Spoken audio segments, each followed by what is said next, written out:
landscape architecture and regional planning. He's the author of more than 20 publications. I'll highlight a couple of them, which are probably a couple that he's got up here. Rural by Design, Maintaining Small Town Character, and also Conservation Design for Subdivisions, a practical guide for creating open space networks. So he truly is an industry expert on this topic. He's a sought-after speaker, and he's designed conservation subdivisions for a wide variety of clients in 21 states. His site designs have been featured in publications of American Planning Association, the American Society of Landscape Architects, the National Trust for Historic Preservation, the National Association of Home Builders, and the National Association of Realtors. He's been published in many places in all sorts of newspapers. So we truly do have a conservation expert with us tonight, Mr. Randall. Thank you, Chris. Yes, thank you.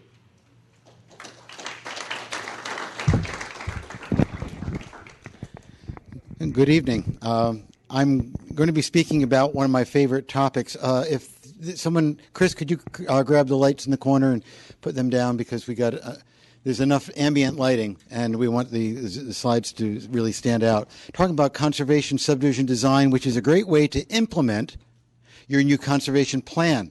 There are several ways of implementing it as identified in the plan. This is one of them. Another is the transfer of development rights. Another is buying land, acquiring it. Another is receiving donations. The idea is that we are at a point in time where we can refine and update our municipal approaches in several directions, including a conservation design ordinance. A draft has been produced, and that's in the process of being refined and fine-tuned. It's called Twice Green because it's green environmentally, conserving typically half of the buildable land in a property, and green economically, because there are a whole host of ways that developers save money doing this, like a lot less site grading, which is very expensive. Reduced street length can be reduced street widths, faster sales, and lot premiums in many cases. This is preserving rural character. This is the view from Weddington Road to this conservation subdivision I designed outside of Charlotte about 10 years ago. And there's a foreground meadow, which is actually about 300 feet deep, that separates the road from the homes. And then there's a street here, so the homes front onto that street and across the meadow to Weddington Road. The same thing here. River Road is there. The open space is here. And in this case, there are individual septic systems in the common open space. More on that later. Chris alluded to several books that I've written: Rural by Design, Conservation Design for Subdivisions, and Growing Greener. Two of those titles are on the table tonight. There are fewer than 60 shopping days left till Christmas, and I want to make sure that no one has a family upset on Christmas morning if someone comes down and does not find a land use book under the tree. We can remedy that. Milton is a lovely community, as you know. It's a picture I took when I was here about 5 years ago. The view sheds on your roads are as beautiful as they are in this National Register Historic District in Chester County, Pennsylvania, outside the village of Marshallton. This is actually a TDR sending zone, and the receiving zone is like a half mile away, close to the school. Without conservation design, houses kind of spread out and consume all of the land into lots which are too large to mow and too small to plow. This is from Morris, Connecticut. The reason that many subdivisions look like this is because many ordinances say that's okay. And that's kind of odd in my point of view, because the comprehensive plans, the conservation plans are all talking about something different. And if this is still okay, it's kind of in conflict with the comprehensive plan goals for preserving farmland or rural character or scenic vistas, wildlife habitats, etc. So that's a little bit of a dilemma. How do we kind of discourage this sort of thing happening? This is a cover, an unfortunate cover from Virginia. You'd expect that the State Department of Housing and Community Development would have put something that they want to promote to be progressive and advance the goals of the department. And this is very regressive. We've been doing this, like for 100 years, seriously. And where's the conservation in that? This is called Mirror Pond Walk. If you can, close enough, you can read it. Mirror Pond Walk. You can't even walk to Mirror Pond from Mirror Pond Walk. But if you have you can pole vault in, of course. Now, supposing you're one of the lucky, few people that have frontage on Mirror Pond, you can't even walk around the pond. You can walk back and forth, and that's it. And this poor person, for exercise with the water view, has got to jump up and down. I mean, this is the triumph of zoning over planning. Planning is all about what your conservation plan is all about, your master plan, your comprehensive plan. This is not what those documents promote. But it's this disparity between the plan and the ordinance, which is true in probably 99.8% of the communities in the United States. Plans and have great goals and great policies, but the ordinances have not caught up yet. So this is the way that cover could be redesigned. It's density neutral. It's the same number of homes. Yet 40% of the land has been preserved because these lots have been rolled back by 40% in area. One community in upstate New York asked me how I would redesign that, and I did that design, but I said, you want to show the developer this, right? And that's why you're having me do it. And they said, yeah. I said, is he at the preliminary plan stage? Has he already, spent a bunch of money engineering a so-called preliminary plan? They said, yeah. I said, game over. I mean, I'll do the design, but if he's already spent, $50,000 in an engineering firm following your codes to do this, he's not going to throw away $50,000 to do that. The time to meet with developers is before they spend $50,000 on a so-called preliminary plan by having the sketch plan, which should be accompanied, I think, by a site walk and a mini charrette and more of that later.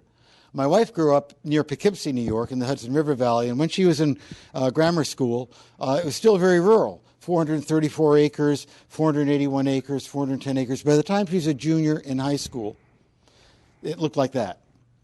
Wall-to-wall subdivisions, within each subdivision, wall-to-wall house lots. That's the definition of conventional development. But that's not exactly true. If you look closely, there is open space. There's the wetlands along the creek and the playing fields around the middle school. So if you happen to be an 8-year-old or a frog, you're all set. But if you're not an 8-year-old or a frog, where do you go to enjoy the outdoors? This is what they did time after time after time through Dutchess County during the 70s and 80s and earlier. That part of the Dutchess County was developed actually in the late 50s and early 60s around Red Oak Mills. Some communities I've helped with in Massachusetts think, well, we're okay because we're still a beautiful community. And our zoning is okay. We've got 1 acre zoning, and that's okay. And I said, well, let's do a little drawing. Let's find the areas that can't be built because they're highly constrained, shallow to bedrock or wet. So they're in red. The white hatched is either a public park or it's a land trust preserve. The black is the existing development along existing roads. It's a rural community. And so what's yellow? Yellow is vacant, buildable land. This is where developers, they're looking all around for development opportunities. So let's fast forward. Maybe it's 10 years, maybe it's 50 years, but that's the trajectory you're on with your codes. As long as you allow conventional development, most developers will do the conventional development because they are comfortable with it.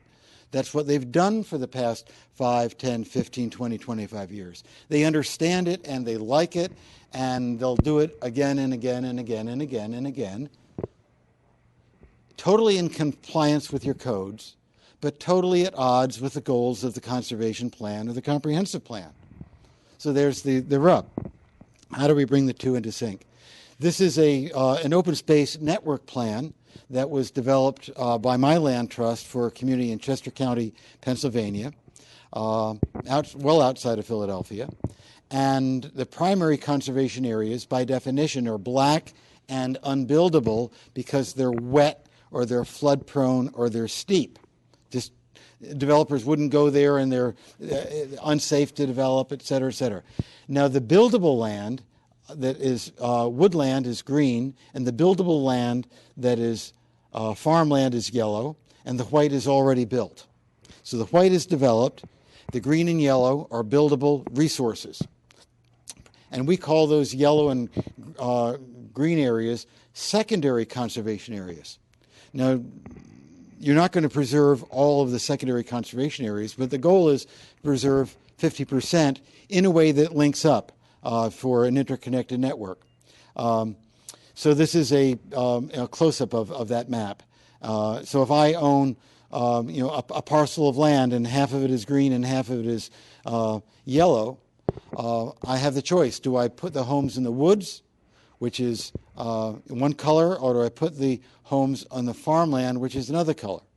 What do I want to preserve? So the community that I've worked with prioritize what they basically want to preserve. In general, you can make exceptions, but in general, in Lancaster County, Pennsylvania, for instance, they identify the farmland as the primary resource to be preserved, put the homes in the woods. In Chester County, which doesn't have as high-grade farmland, they say the opposite. Our farmland is not that great. It probably won't be here in 50 years. There's just too much development going on. And so build on the farmland and save the woods, which is the only natural habitat on the whole property, because farmland really isn't a natural habitat. The habitat was removed to do the farming. So by this time, it has quite a lot of pesticides and herbicides and fungicides and all of that good stuff in the soil. This is a county-wide map of potential conservation areas in Orange County, North Carolina. And the primary conservation areas, wet, flood-prone, steep, or public land, is shown in green. And the secondary conservation areas that they like to preserve are shown in yellow. Now, they had an ordinance. They adopted about 12, 15 years ago. And for the first 3 years, they said to developers, we really want you to do the conservation design. And that's option 1. And option 2 is the standard design. And after 3 years, no one used the conservation design. So they said, well, we're not getting to where we want to go. Let's ask the developer to do 2 quick and dirty sketches, one of a conventional development, one of a conservation design. And staff will look at the 2, they'll visit the property, and they'll make a recommendation to the County Planning Commission on which best meets the intentions of the county comprehensive plan. And the conservation design is the one they usually recommend, and the Planning Commission tells the developer, that's the one we want you to do. And since that time, almost every development has been a conservation subdivision. Now, does that remove choice in the market? Well, when you look around and see that there's been, 75 years of conventional development and maybe, 10 years of conservation design, there's plenty of choice for people that want to live in the more conventional development. So there's choice continues. That's just the way they handled it. This community in York County, Pennsylvania, decided that they wanted to give guidance to the developer as to which parts of the property should be preserved. And they said that the wooded corridors along the creek and any woods anywhere are something to be valued, because otherwise that township is open farmland. And the only really natural elements that stand up, vertically are the woods. So they said, we want these are the areas, we're going to color them green, and that's our advice. So if the developer comes in and says, well, I'll preserve those woods there, but I'd like to have my houses here, and can we have a conservation area along the road? They say, okay, that's fine. Maybe it's a good idea to have a conservation area along the road to preserve the rural viewshed. So they're very flexible when it comes to shifting the conservation area lines as long as the woods are sacrosanct, because that was their highest priority, because they had so few woods left after, literally centuries of agricultural, clearing. The new conservation plan, we're losing power? That wasn't intended. There it goes. These are your floodplain areas, shown here as the 100-year floodplains and the 500-year floodplains. Then you've got a character areas map, and within the character areas map, you've got a future development map and a future land use map. And you can see where the green is, shown as, some future ideas. Parcel change analysis in terms of the size of the parcels. So you only have maybe a dozen or so parcels that are over 60 acres, and there are quite a few that are 40 to 60. And those are good opportunities for developments. If you get into a piece of land, you can really do a lot. And these are your rural areas, which will not remain totally green, but the idea is through the transfer of development rights and conservation design, and working with maybe some easement donations, you can have a lot of that green stay green, so that you would have an interconnected network of trails throughout the city that builds on from the existing very fine bridle trail network. And I can't read the legend on that, so I'm not going to say what that is. Conservation design is a key step to implementing your plan. It's one of several tools which is pretty important. If a community wants to preserve farmland, the homes go in the woods. If they want to do the opposite and preserve the woodland, the habitat, maybe buffer the stream really well, they'll put the homes on the farmland. But notice that the homes don't go out along the road, because that would start to impinge upon rural character.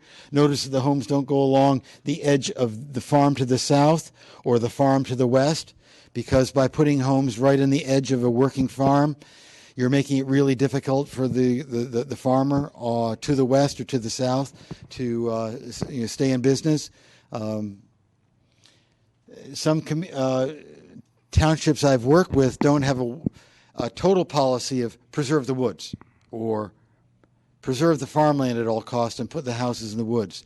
They'll have a more nuanced policy that says, in this part of our community, the farmland is really very weak and thin and played out and scattered, and we don't think there's a great future for farming there. So if we have to choose on a parcel that's half woods and half fields, let's build on the fields there, because the farmland is not viable. Another part of the community, the city, the opposite might be true, where you really want to hold on to the farmland and put the homes in the woods.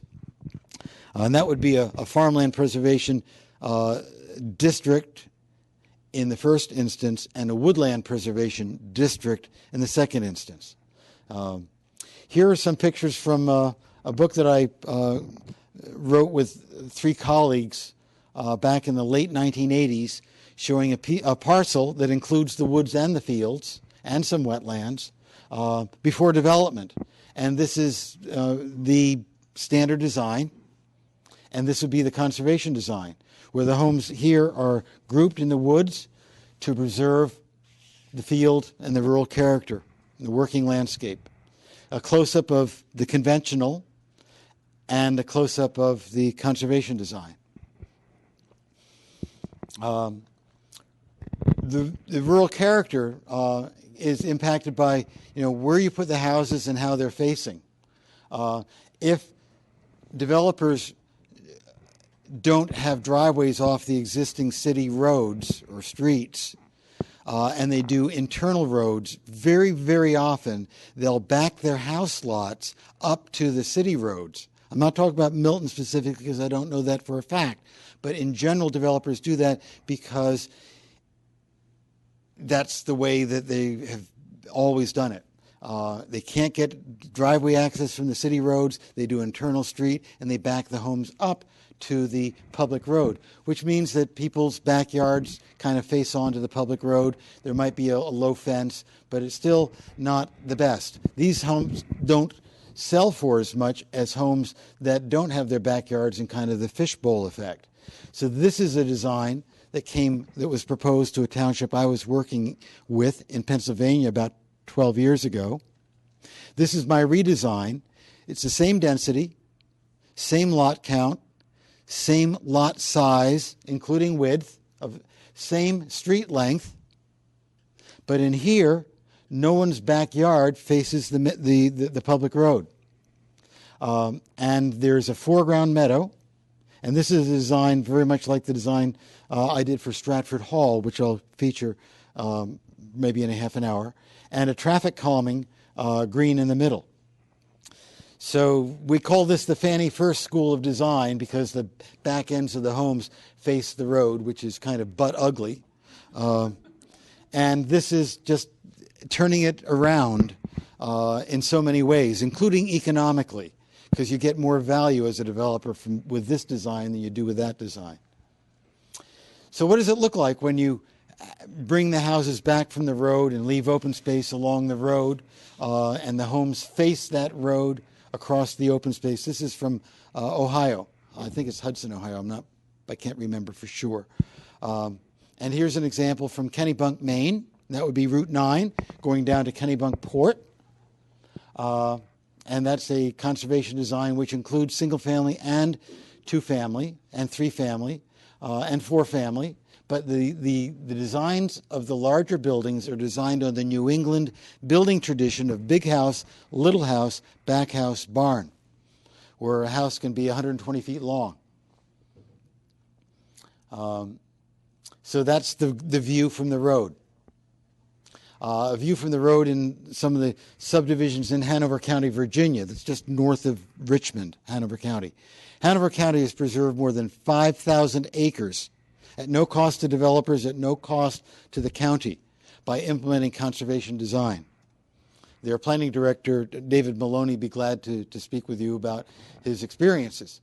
They're down in this line, but these individual communities in Massachusetts have preserved anywhere from about 500 to nearly 1,000 acres over maybe a decade.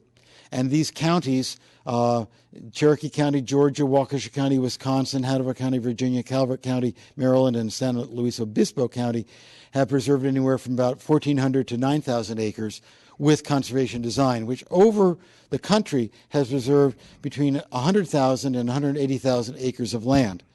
Again, at no cost to the developer builds the same number of homes and arguably saves money in the development process because he doesn't grade as much land, doesn't build as long streets, can get maybe a reduction on the street width. Site visits are really important. I believe that's in your draft ordinance, which is based upon some of the work I did in Pennsylvania. A site visit enables the Planning Commission members to visit the property with staff. I highly recommend abutters also being invited. It would be a public meeting like this is tonight. No decisions are made, but everyone gets an opportunity to speak, and it's informal, and you get a lot more, give and take and expressing of opinions, how about this, how about that, than can ever happen in a planning board meeting or planning commission meeting in a room where no one has ever visited the property except maybe the developer and his engineer. And everyone is looking at a two-dimensional abstraction, which is the plan, black lines on white paper. Nothing better than to go out and walk the woods. These are the same group of commissioners on that same property. That's the town manager right there. He served as their town planner because they were so small. They had a planner manager. This is a site walk that we did in the Dallas area a few years ago, Montgomery Farm. And again on Montgomery Farm, some of the properties are so big, the sensible way to get around is horseback. When I went to this property, been in the same family since the 1830s, very near Memphis, Tennessee, and Lakeland, Tennessee. The landowner said, "I want you to come down and participate in the big week-long charrette." and I want you to walk the property and help us decide which, where the conservation areas ought to be. And I said, Rudy, you and your son are the experts on this. So Rudy says to his son, take Randall out and give him a tour. And so is Ian. Ian says, what do you want to see? I say, I want to see really good woods and really bad woods. And he said, well, how would you qualify those? And I said, the good woods are ones with a diversity of species, a diversity of ages, a rich, forest flora. And the bad woods would be degraded with vines, Rosa multiflora, kudzu, grape, whatever, or the plantations where they plant trees every 6 feet. There's no habitat value there. We'll just mow it down and create a building site. So he took us on woods, and these were among the most splendid woods on his property. And he had quite a variety. And I said, Ian, we're going to green line this and going to go back and say, these are our recommendations. And it was easy. At the end of the day, there was plenty of land to develop, and the conservation areas did not get in the way of delineating those development areas. I like to walk woods in the spring before the leaves come out in the trees. That's when the wildflowers are in bloom, like the bloodroot, the trillium. This is from Mendon, New York, up near Rochester. My client I had known for years. He said, come out to this conservation subdivision. I want your advice. And we walked across the farm fields. And I said, maybe these would be a good place to put some houses. He said, I want to bring you in the woods. So we went in the woods, and they were gorgeous woods, high environmental value, and I saw these flowers, and I knew, he said, this would be a great place to put a bunch of houses. And I thought, no, how can I persuade Chuck?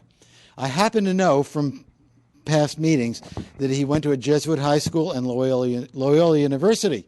So I said, Chuck, look down. See all these white flowers all over the place. He said, yeah, they're beautiful. What are they? He said, they're called the trillium. He said, trillium, that's an odd name. He said, yes, because they have 3 leaves and 3 petals. It was named after the Holy Trinity. I said, in the Middle Ages, if you disturbed that plant, you went to a very bad place after you die. I can be totally shameless when trying to deal with these situations. And he said, well, maybe we ought to move the houses out to the farmland after all, which is exactly what was done. And it also saved it was a shorter road length, which I pointed out to him. But he really loved those woods as a place to put homes. Even if it's just a fence row, it can be the backyard line of some lots over here and the backyard line from some lots over there. Or it might be an entry road where you get a split boulevard and these are in the middle of that. I've seen that in Franklin, Tennessee, and in the most northern county in Georgia, right near Chattanooga. And I'm forgetting the name of that county. Which one? No, it's right on the Chattanooga line practically. Walker County. Yeah, and in Walker County there's a subdivision that I influenced. I didn't design it, but the developer came to my talks, and the county commissioner was really keen on this, so he did the conservation design. Out in Arkansas, the developer said, I'd like to put a road right through there. We've already got a road bed. And I said, you don't have the width, so let's make this a bridle trail. He said, oh, that's a great idea. But his first inclination was, cut down the trees. We've got a little bit of road base in there. I said, this is your value. You save this and make it a bridle trail. That's golden. It would take you $10 million to plant trees this size. Maybe not 10 million, but a few million anyway. This was an old abandoned public road that went across a farm near Lexington, Kentucky. It was a horse farm. There were pastures on both sides, but this is the old abandoned road, and trees on both sides, just like this. And the developer had come in with his engineer, and they were platting it out as if this didn't exist, because it was an abandoned road. Just a right of way, we're getting rid of it. But it was a great asset in terms of value with those 2 tree lines. And one of the planning commissioners said, I know that property. That used to belong to an aunt of mine. She's been dead 30 years, but I remember going out there when I was a little kid, and she told me that's where the troops marched in the Civil War. Well, that was a pretty significant statement. And so the planning commission said, well, if this is historic, What about designing around it? Can you keep that there and maybe make it into a bikeway or whatever? And the developer said, I don't know. I asked my engineer, and the engineer says, I can do that. They just, take my CAD design and rotate it, 28 degrees or something. So instead of the house lots and the streets going at this angle, everything is at right angles to it, and that's the way it came out. So it was a very good, and the highest value lots are the ones right there along a resource which would have been wiped out. So we need to be vigilant about these resources. This is a familiar site throughout your community. It's an absolutely drop-dead gorgeous community because of resources like this. Whenever I encounter a barn or a dry stone well, I think, well, maybe that's something that could be designed around and preserved. Wouldn't necessarily, make it, a deal breaker, but let's see if we can design around it. It means inventorying the stuff on the property. Well, right now, developers already inventory this kind of stuff on the property. And it costs a lot more to do an environmental assessment for this sort of thing than it does to look for the value-adding resources that I've just illustrated.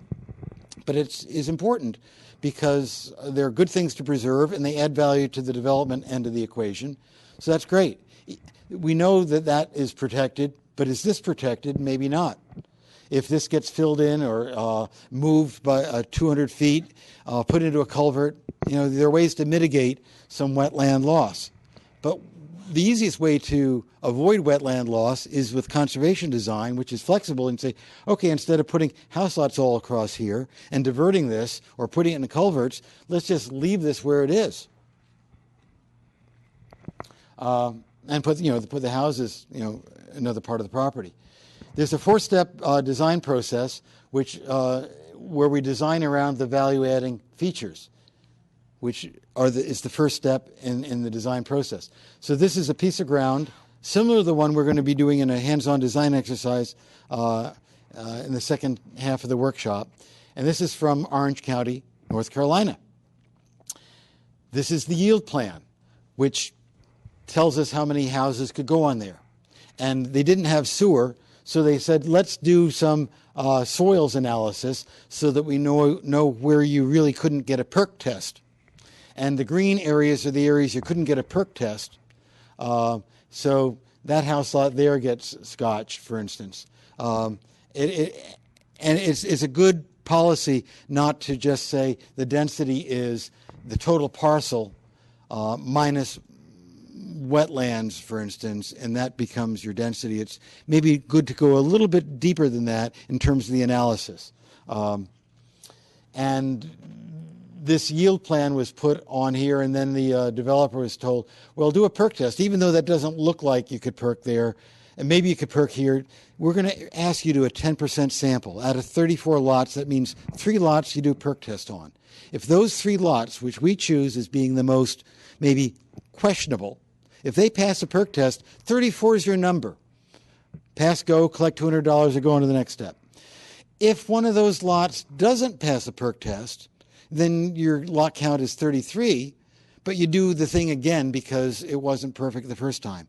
So you bring it in a second time, which developers hate to do. So they really want to get it right the first time. If the second time, one of the 3 lots which is chosen fails, well, then the 34 goes down to 32, and the developer set back another month. Of course, they hate that. So this is a very good way to have the development community come in with a yield plan which will pass what we call the straight face test.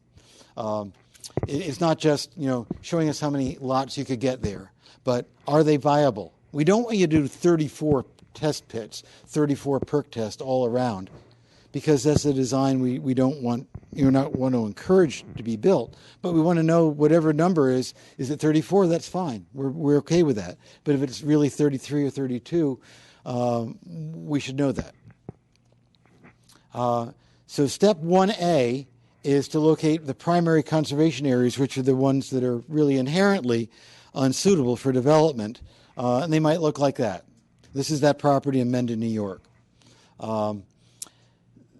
Step 1B is the secondary conservation areas, which are buildable land that add value if we would keep it. This field there, the stone wall, the view in from the public road, the redbud trees, the orchard, the old farmhouse, maybe even a couple of these small meadows. Could we design around those? So there's a site walk, and another site walk on another property in the winter. You've seen that picture before. And then on the back of a pickup truck or back in a room like this, I would have a mini charrette with planning commission members, the developer, the landowner, members of the public, abutters, and sketch out a design collaboratively. And then everyone gets on the same page. And again, this is just a sketch, and no decisions are being made. It's a work session, but it moves the ball forward very positively because the developer's part of the conversation, his engineer's part of the conversation, the planning commission staff, and they all are on the land at the same time, looking at the same trees, the same drainages, the same view sheds, the same buildings. So at the end of the step one process, we have defined conservation areas in green and the potential development areas in yellow. So that's the end of step one. Designing the conservation areas first, and therefore these become the development areas. Step two is to locate the houses within the development areas that would have very close proximity to the conservation areas, making them more livable, more marketable, more valuable. Step three is to connect the dots with streets and trails, and step four is to draw in the lot lines. So this is the conservation design, versus the yield plan. And this is right now in Orange County a choice that the county staff recommends to the county planning commission that usually go along with the staff recommendation. So these are not being built very much these days in the rural areas of Orange County, where this is the and the developers are now to the point where they're not even bringing in a conventional plan, except as a yield plan. They're saying, we don't want to do the conventional anymore. We thought the conservation design was strange and maybe there wouldn't be a market for it. There's no place there's not a market for conservation design. There's no place I've ever been around the country that has tried it and has flopped. People like it. People like this too. But this actually doesn't further the goals of the community as stated in the conservation plan. That's the problem with that. Hands-on design exercise. This goes back to the days of slide projectors. These are ranchers from Blanco County near Austin, Texas. And they're puzzling through the exact same piece of property you'll be puzzling through after dinner. Merrill Farm, it's a 10-lot subdivision. Developer came in and said to the town planner, just bought the Merrill Farm, I think I can get 10 houses on it under the zoning. And look at this. And the planner says, okay, well, that might be the beginning of our yield plan. That looks okay to me. But, we have to look at the primary conservation areas first and then the secondary. And he said, what do you mean? He said, well, we just adopted an ordinance where there's primary conservation areas and secondary conservation areas. Well, let me just give you a shorthand. Where there are woods and drainages is probably going to be a primary conservation area because of the soils. The secondary conservation is the upland farmland. So this is really off limits to development because they're wet woods. They're drainages. And this is where development will occur. But that's not, you got to fit in 10 house lots in the beige area. So after about a half an hour, the planner says, how do you like this? This is a nice short road and every house has got a nice view. The developer says, hey, I could go for that. I like short roads. I like homes with views. A lot of value there. And he said, I'm glad you like it because the conventional plan, we're not really encouraging them anymore. In fact, it's rare that we approve them because our policy has shifted over the years. He said, well, that's fine because it works for me. And that's why it's twice green. Here's a conservation plan done for Wallace Township in Chester County, Pennsylvania. The first township in Pennsylvania, in fact, to adopt the conservation design ordinances about 15 years ago now. This is a drawing you saw before, But look at this area in here. Because the Hankin Group, which is like a Toll Brothers organization, they're a big development firm for the area, they bought this land. And this is the municipal plan, conservation plan map for West Vincent Township. And the developer was told, well, this is what we want you to look at and go on from there. Our conservation plan is there for that purpose. So they came in with this plan here, which is quite similar to that municipal plan, right? So that was their conservation plan, step one. And their development plan fit like a hand in a glove. So you see the progression from the municipal plan to the developer's conservation plan to the developer's development plan. Wastewater is usually a defining issue in the design of any development that is not on sewer. And there are many different ways to deal with wastewater, and we're going to go through them quickly. On-lot septic, with half-acre lots and public water, and that's allowed in Georgia, and you've got public water in most of the city of Milton, there shouldn't be a problem with half-acre lots that contain their own septic fields, because you don't have to draw your own water from your house lot. Half an acre is 22,000 square feet, more or less. This is the pre-development picture of the park at Wolf Branch Oaks near Mount Dora in Lake County, Florida. I did a slide lecture for Lake County about 15 years ago. Andre Stawani presented first for kind of infill and urban, and I presented second for outlying areas. And this local landowner came up and said, I've got 120 acres. It's zoned for 120 houses. Doesn't have any wetlands on it. It's a perfect piece of land for development. I like what you showed in your pictures. And this is the design we came up with. This is a 300-foot foreground meadow, and a lot of stormwater activity is in there. They're very shallow basins. It doesn't look like an impact crater, just very shallow basins. And what you see from Wolf Ranch Road is the fronts of people's homes. And this is the design was designed around the 13 acres in the middle that contained the highest concentration of trees. But wherever there were trees, we tried to, give them a miss to add value. And this sold very well. The park at Wolf Branch Oaks. This is the foreground meadow. This is the main entranceway. That entranceway was eliminated. So we're standing on Wolf Branch Road, and I'm looking across some of that open space to the first homes. And this doesn't look like it because it's all foreshortened, but that scales off at 300 feet. And again, this is a telephoto. That's the reason it doesn't look like 300 feet. I'm standing on Wolf Branch Road, but I'm just showing you the houses. That is your 300-foot setback from Wolf Branch Road. Here's your stormwater infiltration areas, very shallow, broad, a lot of capacity, but not deep. So it's a very nice community. And the homes either front onto the open space or they back up to the open space. Not a bad house lot in the entire area. The area with the highest concentration of trees was augmented with other landscaping and a gazebo to make it more of a park. And some of the visitors are feathered with long bills. They're sandhill cranes, and they're friendly. I mean, not hugely friendly. They won't come up and bother you and ask for a treat. But you can walk within 30, 40 feet of them, and they're okay with that. So this is the design that I did, and it's on the ground. And if you're down near Mount Dora, which is north of Orlando, it's a great community to check out. Now, their septic systems were on the lot, half-acre lots.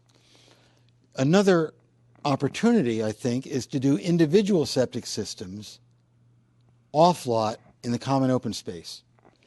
Why would you do that? Why wouldn't you just jump to a shared system, a community system?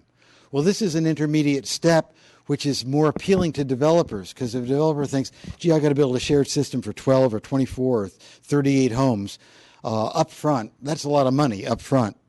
But if I can do them one at a time, either on the lot or just off the lot. At Strathmore Farms, River Road is here. The septic systems are in this meadow that separates River Road from the homes. And that's, again, about 300 feet. These homes back out and have they overlook a marsh, which goes down to the Hammonasset River and to the Hammonasset State Park, a great bathing beach on Long Island Sound. So Madison, Connecticut, this was done about 30 years ago.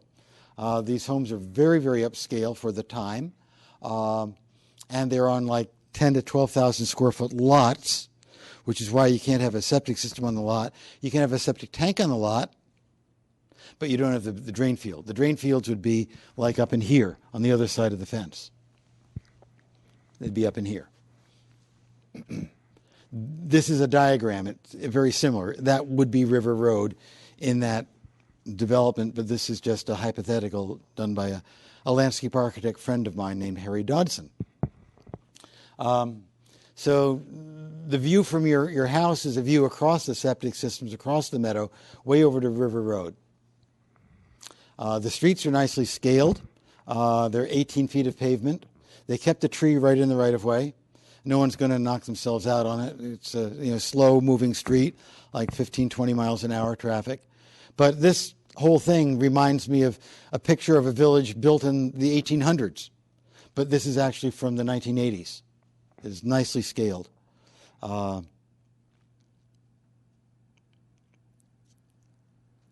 This is the diagram showing the subdivision street, the house, the tank on the lot, the drain field, and the common open space. And these would be maintained individually. So if something goes wrong here, that's your problem. But the tanks would be pumped by the home association, because what is critical to the functioning of this is this being pumped every 3 years or so. And you don't leave it up to the homeowners to remember, like, oh my gosh, I should pump my septic tank. This is the 3rd year. People don't remember that. But the home association would remember it, and they get a discount, because the honey wagon comes in and pumps out all the homes in a single day, and he gives you a break on the price. And that maintains these fields longer. But if one of these fails, this guy's got to take care of that field, this guy takes care of that field, that sort of thing.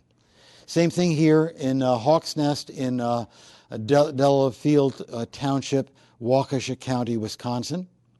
This development was done by Seatman Realty. That realty firm has reserved 16,725 acres of land in conservation subdivisions over the last 35 years. That one firm. They know that this really, really sells well. And they do most of their work in an upscale market. These are homes that back onto this meadow. This is a diagram from one of my books showing off-lot septics. Now, you can have clustered systems, and these would be small community systems, not maybe for the whole community, but maybe for 5 homes or 8 homes. So in Ringfield, in Chadsford Township, in Delaware County, Pennsylvania, near Philadelphia, out near the Wyeth Museum, Brandywine Museum. Septic system there, and wells where the W's are, there, that sort of thing. So this is broken down into phases. So, phase 1, phase 2, they have a common well, a common septic system. So that's the way that was done. And this is what it looks like. This is the road leading into the property. It's a nice sinuous road with reverse curves, which means it doesn't have a straight stretch between the 2 curving parts. Nicely scaled. The drainage just goes off the road into shallow swales. And this would be one of the locations for septic systems underneath this andropogon grass, which is native all the way from Georgia to Maine. One of the conservation areas. There wouldn't be a septic system here because there are trees, but there could well be a septic system there for 3 houses. Long Hill Farm in Guilford, Connecticut. It's misspelled. There should not be a D there. That's my mistake. It's near Madison. This is the main road into the development. It's got about 50 houses on 50 acres, but they're grouped. And Long Hill Road, the public road, is there, and this is their entry road. And you don't see the development from the road, but they're grouped back in there. And these lots are even smaller than the ones at Strathmore Farms. These are 5,000 to 6,000 square foot lots. Who would want to live there? Well, they've never had a long vacancy. I mean, house goes up at the market, it sells. Sometimes it's word of mouth before it doesn't even go on the market formally. People love to live in a golf course setting without the golf course, because not everyone's a golfer. Some people want to live on a golf course. Some people like the golf course view, but without the golf balls and the little carts. So this is the golf course development without the golf course, substituting greenways for fairways and community greens for putting greens.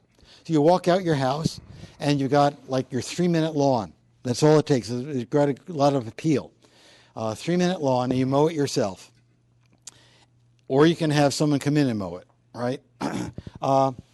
And then you're into the common open space, and you walk up this direction. You can walk in that direction too, down here. You walk up that direction to your neighbor's house, back into here, and then there's this housing group. And from this window, the view down here is that view. There's a stone wall running right in here, and the stone wall is exactly there. And if you're in the house lot looking out across a stone wall into the open space, there's even room enough for a swimming pool on this 7,000 square foot lot. It's not an Olympic-sized pool that Johnny Weissmuller would be, or Mark Spitz would be happy with, but there's a swimming pool. And if you want the lot to be, 8,000 or 10,000, as a developer, you can do that. Make it 12,000. There's no problem. 20,000 would be sort of the maximum lot size in a conservation subdivision to get a good percentage of open space. Now, you can also do this with a central sewage treatment system that links up to everybody. Plumsock is a good example of that. It's a nice upscale subdivision in Chester County, PA, in Willistown Township. Has done a lot of conservation planning, a lot of horse farms, and this was developed with a community septic system. Everything's pumped up to a package plant there. And the water, I think, comes down Route 3. I think it's public water. The first thing you see when you come in is the community green, right there.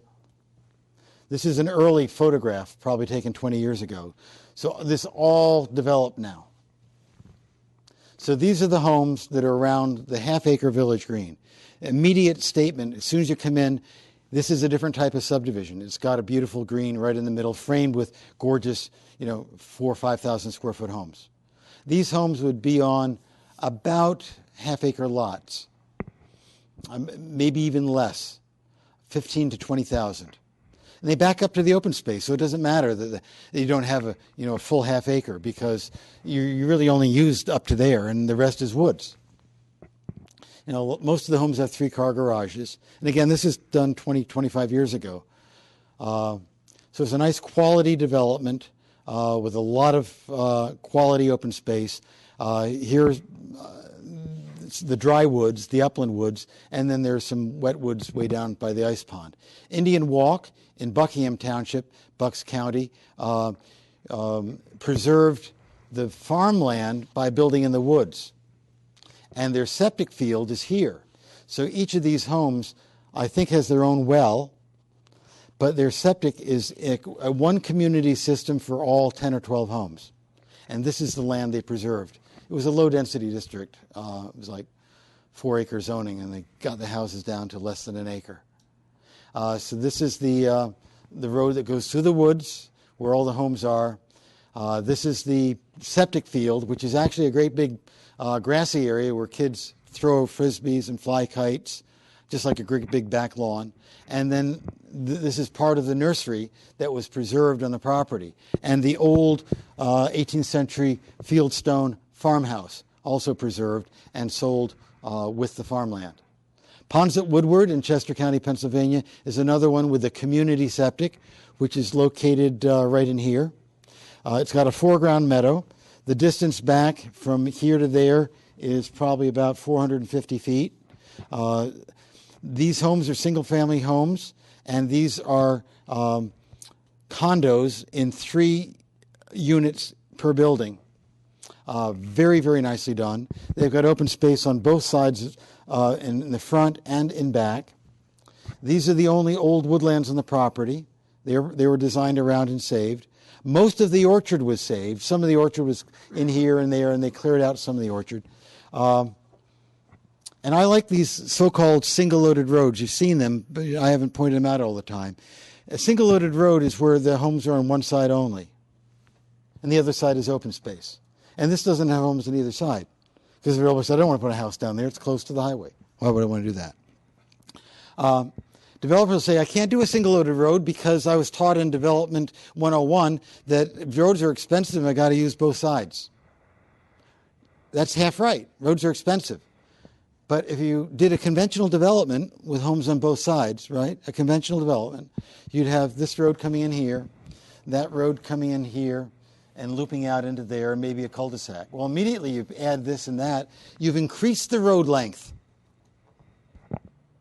So it's actually more expensive to do a conventional development than a conservation design in many cases, because you can make a shorter street length. And when you have a shorter street length, you can be a little bit generous and have open space on one side. Now, it's not generous to the city, it's not generous to the Conservation Commission, it's not generous to the planet, so much it is generous to yourself, because the place is worth a whole lot more when you can actually go in and see the orchard. If this was lined with homes, and you don't see the orchard from this road here, but you see it from there. So if the developer hides all his best assets behind a row of houses, he's not doing himself a favor. So this is the view from the road. That's that foreground meadow that preserves the rural character. These are some of the upscale units. Again, these were done about 25 years ago, with 3 units in one big building, and they actually sold for as much as a single-family homes. They were really nicely done. And they all had a water view. This is one of those single-loaded roads that leads into the condos, and then the orchard on the other side. The view from single-family home lots, the half-acre lots, from your deck, you look to the orchard. From the orchard, you can look back to people's decks. Highly successful. Partridgeberry Place, one that I designed in Ipswich, Massachusetts, after the developer struggled for a year and a half with a conventional plan that no one liked. He wasn't in love with it either, but that was kind of the mentality. And the planning director finally said, look, you want to move forward, here's a list of 3 people that know how to do an alternative design. I'm not recommending any of them, but you can call them up and decide you don't want to hire any of them, but just, have a conversation. It was in alphabetical order. So guess what? I was the first guy he called. And we got along really, really well, Jim Keefe and I. And Jim said, I want you to come up to the property and I want you to meet the neighbors. They said exactly what I want, because the neighbors were hammering him. So I said, I want you to bring the plan that you have, the big old conventional plan with houses back in here, and houses back in there. A really long, expensive road system, too. And I said, I want you to bring the plan. We'll meet the neighbors on the property. I want you to bring a pack of matches. And he said, I think I know where you're going with this. I said, well, you're right, but that might cause a wildfire, so we'll just tear it up in front of everybody. Because that last plan is toast. Too bad you spent so many years and so many dollars on a plan that really wasn't either good for you or the community. And after an hour and a half of walking around the property, the neighbors were fine with this. What did they want? They wanted more of a buffer. They wanted a trail that would bring them out to a special bog where the cranberry plant grows, wild cranberry. They were easy people to get along with if you sit down and talk with them or walk the property and talk with them. That's why I put so much stock in the value to the developer, to the city, to the neighbors of having a collaborative design on a site visit. And that's as built, virtually the same as the original sketch. There was a big knoll in the middle of the property, and if you climb up in the knoll, you can see around, again, a nicely scaled street. These homes sold well. They were very upscale homes in Ipswich, Mass. Here was a rain garden that we engineered, and this is brought onto tours now. People come from all around eastern Massachusetts to see the rain gardens at Partridgebury Place. My contribution to that was I said to Jim Keefe, we ought to have a rain garden here. I'm putting those 2 words in the plan. I don't do that design. So they got people that knew wetland plants and the engineering of this, and it's not too complicated, but you need the person that's done it a few times and knows what works. The community septic system, which is why it's in this section of the presentation, is back in here. Now, you have some public sewer, and one, in blue sky thinking, and don't, shoot me for this, but in many communities, the sewer system actually grows a little bit. And it goes beyond the sewer districts to maybe, 1,000 feet or 500 feet in one direction or another. So it's possible to extend a sewer district and have public sewer in what might be currently a 1 acre district that might be upzoned to something else. Well, how might you do that? There are a couple of examples which I'll show you. This is the design the developer inherited when he bought the property in Weddington, North Carolina. It depends on public water and sewer. We did a foreground meadow and made this a conservancy lot. This is not common open space. This is common open space. This belongs to that guy. This was a super expensive lot. So it did 2 things. It gave the developer a really, really high rate of return right off the bat, selling that lot. And it gave him a foreground meadow that someone else is going to take care of. So it's lined with a 4-board fence, and it's a horse pasture. These are the roads that go through it, and the horse pasture winds around there. This is from the public road looking across the horse pasture to the development that's behind there. This is a view down the fence that is parallel to the public road, and you can see how the pasture is here, and that separates the road and the noise and the visibility from the homes, which are more private, higher value, moved back into the property. This is with a telephoto lens standing at the road, looking over half of the meadow or horse pasture and capturing half of it with the pictures of the homes that are on the other side of that meadow. And this was developed probably about 10 to 12 years ago. This is a view from the internal subdivision street across that pasture to the public road out here. And that's one of the entrances. So even though the lot sizes were reduced, the houses were not, and the prices were not. And Greg Williams, who was the developer, was really happy he did it. And so was the mayor, Bill Howey, who, kind of ushered in the new ordinance. These are some of the preserved woods in the property. And that's a view out to the public road. Farm View was a development done in the late 80s near Yardley, Pennsylvania, which is between Philadelphia and Trenton, but on the western side of the Delaware. And this sign here was erected by the developer. Bond Farm, this site contains 31 acres held in perpetuity by the Lower Makefield Township Farmland Corporation.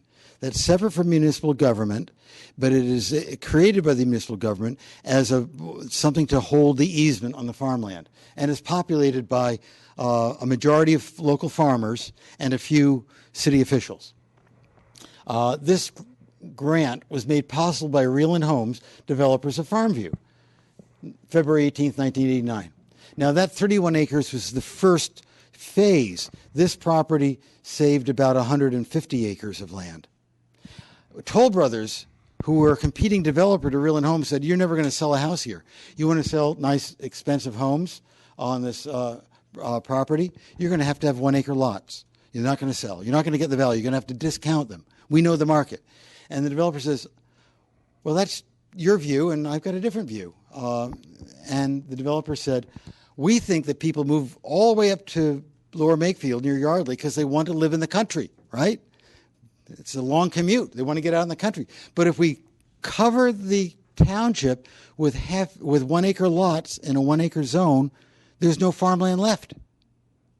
So it's our golf course without the golfers to keep that farmland there. It is a marketing advantage.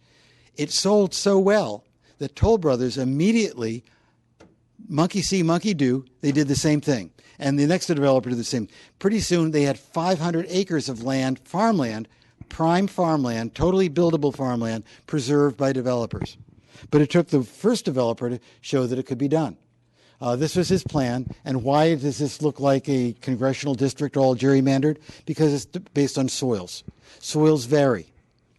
So the farmland boundary as to what they wanted to preserve was drawn around the soils in this case. This is the view from the public road looking to the homes, which are, so far away you need binoculars to see them clearly. These are the homes from the front. Another view from the public road, another view from the public road. So that's the rural character they're preserving there. Now, I'm going to make it. I'm going to try to end by 6:30, so we don't delay our food. Infill examples at somewhat higher densities. So, if there are areas that are adjacent to the sewer district that could be part of an extended district, that would not be a 1 acre density, but it might not be 4 to the acre either. It would be a buffer between a 1 acre district and a 4 to the dwellings to the acre district. And it might be, say, 2 to the acre or 2.5 to the acre. Summerfield is 2.3 to the acre. And Route 23 is here, and it's just one lane in each direction. It's kind of a quiet rural highway, way out in western Chester County, almost Lancaster County. And you notice the developer faced his homes toward Route 23. He didn't back them up to Route 23. The backs of the homes, instead of facing up to a highway, face into a horse pasture. And there's a community stable there. So there's pasture. These ponds, that's also a paddock. A neighborhood corner store built by the developer right on the opposite corner to where the post office is. Let's see if I can do that. The post office is there. Developer built a corner store. Developer built a daycare center. Developer built some offices. So it's kind of mixed use, but it's all really closely related to the highway. Public water, public sewer. He put in a soccer field, did a community center. The community church is not on this plan. I think that's in phase 2 over here. You'll see that in a picture. But originally, he didn't know what to do with the open space. He didn't think horses. He didn't think pastures. He just said, I want to have open space because I know that's good. And his wife said, we don't want a large home association monthly dues to mow all that grass. Let's get some automatic lawnmowers. And he said, what do you mean? She says, the 4-legged variety you see all in all the Amish farms. And they did. So when the realtor comes through, he stops his car, rolls down the window, turns off the motor, and waits for the question. Like, he's parked here, and the prospective buyer says, what's that horse doing there? And the realtor says, well, it's nearly noon. He's probably having lunch. No. Why is there a horse here in the middle of a subdivision? He said this is a way to mow your grass in the open space and not have to pay for it. And you get nice views of horses grazing, which is pretty cool. Notice it's a single loaded road again. Also notice single-family home, 3-family home, cleverly disguised as one big single-family home with only one garage door facing the street. Because this unit has an end garage and that unit's got an end garage. So the architect was able to pull off mixing single-family homes. These are 2-family homes, but they don't have any garage doors facing the street. And so the horses are the greatest assistant to the realtors because people melt when they see the horses. Wow, I want to get this house. This is a picture from Route 23. And that's the little side street that comes into feed the 3-family house with one garage door facing front and no driveways out onto the street and no houses backing out on the street. Now, if you were shopping for a house, would you pay more for a house that backed out onto open space or a house that backed out onto a public road? Well, it's sort of a rhetorical question. But I find it useful to put into codes that we are strongly discouraging or not allowing double frontage lots, because the idea dies hard in the development community. But once it's pointed out to them, and someone does one like this, the others usually see that this is a great thing. Now, you can just imagine yourself after a long day, maybe a long commute, enjoying the beverage of your choice in the late afternoon hours, watching horses graze. What could be, a better way to end a day? And you don't even have to take care of the horses. You can have your horse and board it in the stables, but you don't have to have anything to do with the horses besides look at them. This is another single-loaded road coming in the main throat of the development, so they're showcasing the open space, not hiding it behind a bunch of homes. These are the 2-family homes, but they look like big single families from the street if you don't look too hard. A tot lot, a community center built to look like an old Pennsylvania barn, community church. The developer was a Mennonite, and he believed that you should provide all these things and if you're going to build a community. And this is the office building he built, again in the Pennsylvania farmhouse style. And the main road, Route 23, is here. So it faces the main road with rear parking. So how do they do it? At 2.3 dwellings to the acre, they could have had like 13,000 square foot lots marching across the whole property. Or they could do this. So basically what they did is they built at 4.6 dwellings to the acre on one side of the whiteboard fence, so they could have 4.6 horses to the acre on the other side of the whiteboard fence. And they move them around from paddock to paddock to paddock to paddock so they don't overgraze, because that's important. If you ever owned a horse, you know you don't want to overgraze.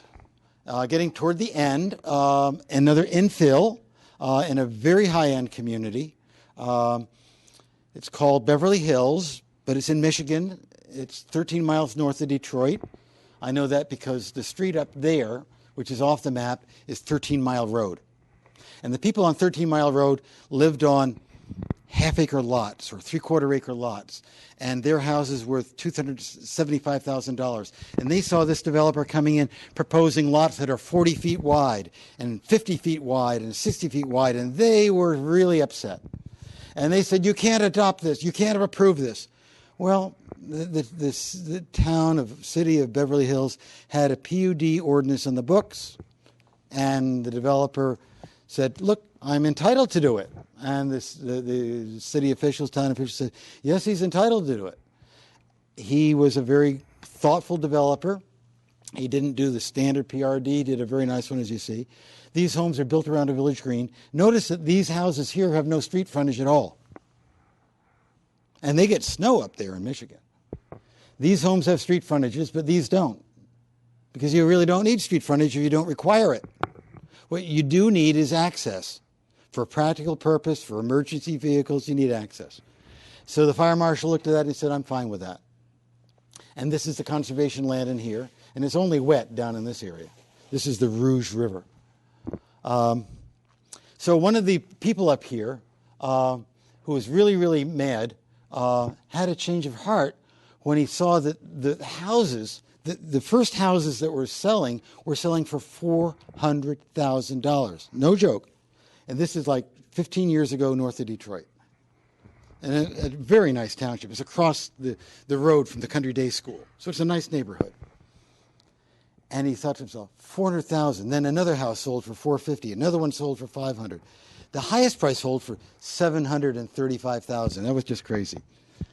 But he said to his brother-in-law, who is an attorney, he said, Frank, my house lot right up here backs up to that cul-de-sac circle. I have frontage on that cul-de-sac circle. Can I put a driveway to it? And he said, yeah, you can legally put it. Why would you want to do that? That's the subdivision you've fought. He said, if I put my driveway on that and I put my front door on the back side of the house and put a fence along the street line where I used to have the driveway, I can turn my house around and it'll be part of this development. And I can sell my $275,000 house for $375,000. And he did it. I mean, I couldn't make this stuff up. This is so weird. You talk with the officials there or the developer. I could scratch around and find their names and address. The developer made this into a lawn bowling green. I mean, I don't know anyone actually uses it for that. So, the architect took this picture. So I have to give him credit. He really made it look terrific. And I got there, he gets there in just the right day and the sun and the angle. This is one of my pictures, not too bad. But you can see there's no street in front of these homes. The street is over here. So it's something to think about. Do you really need street frontage or do you need a street access? The close-up of some of the homes. They were designed by Robert A.M. Stern, who's a high-priced architect from Manhattan. These homes here back up to the open space, and this is the trail that goes down to the river. And those are two kids belonging to a dear friend of mine who is my comrade in arms at the Natural Lands Trust. And it's archival because they're both in college now. Bungalow courts is my last example of a development, but I wanted to talk a little bit about streets. But it is 6:30, so I know that I'm almost at the end.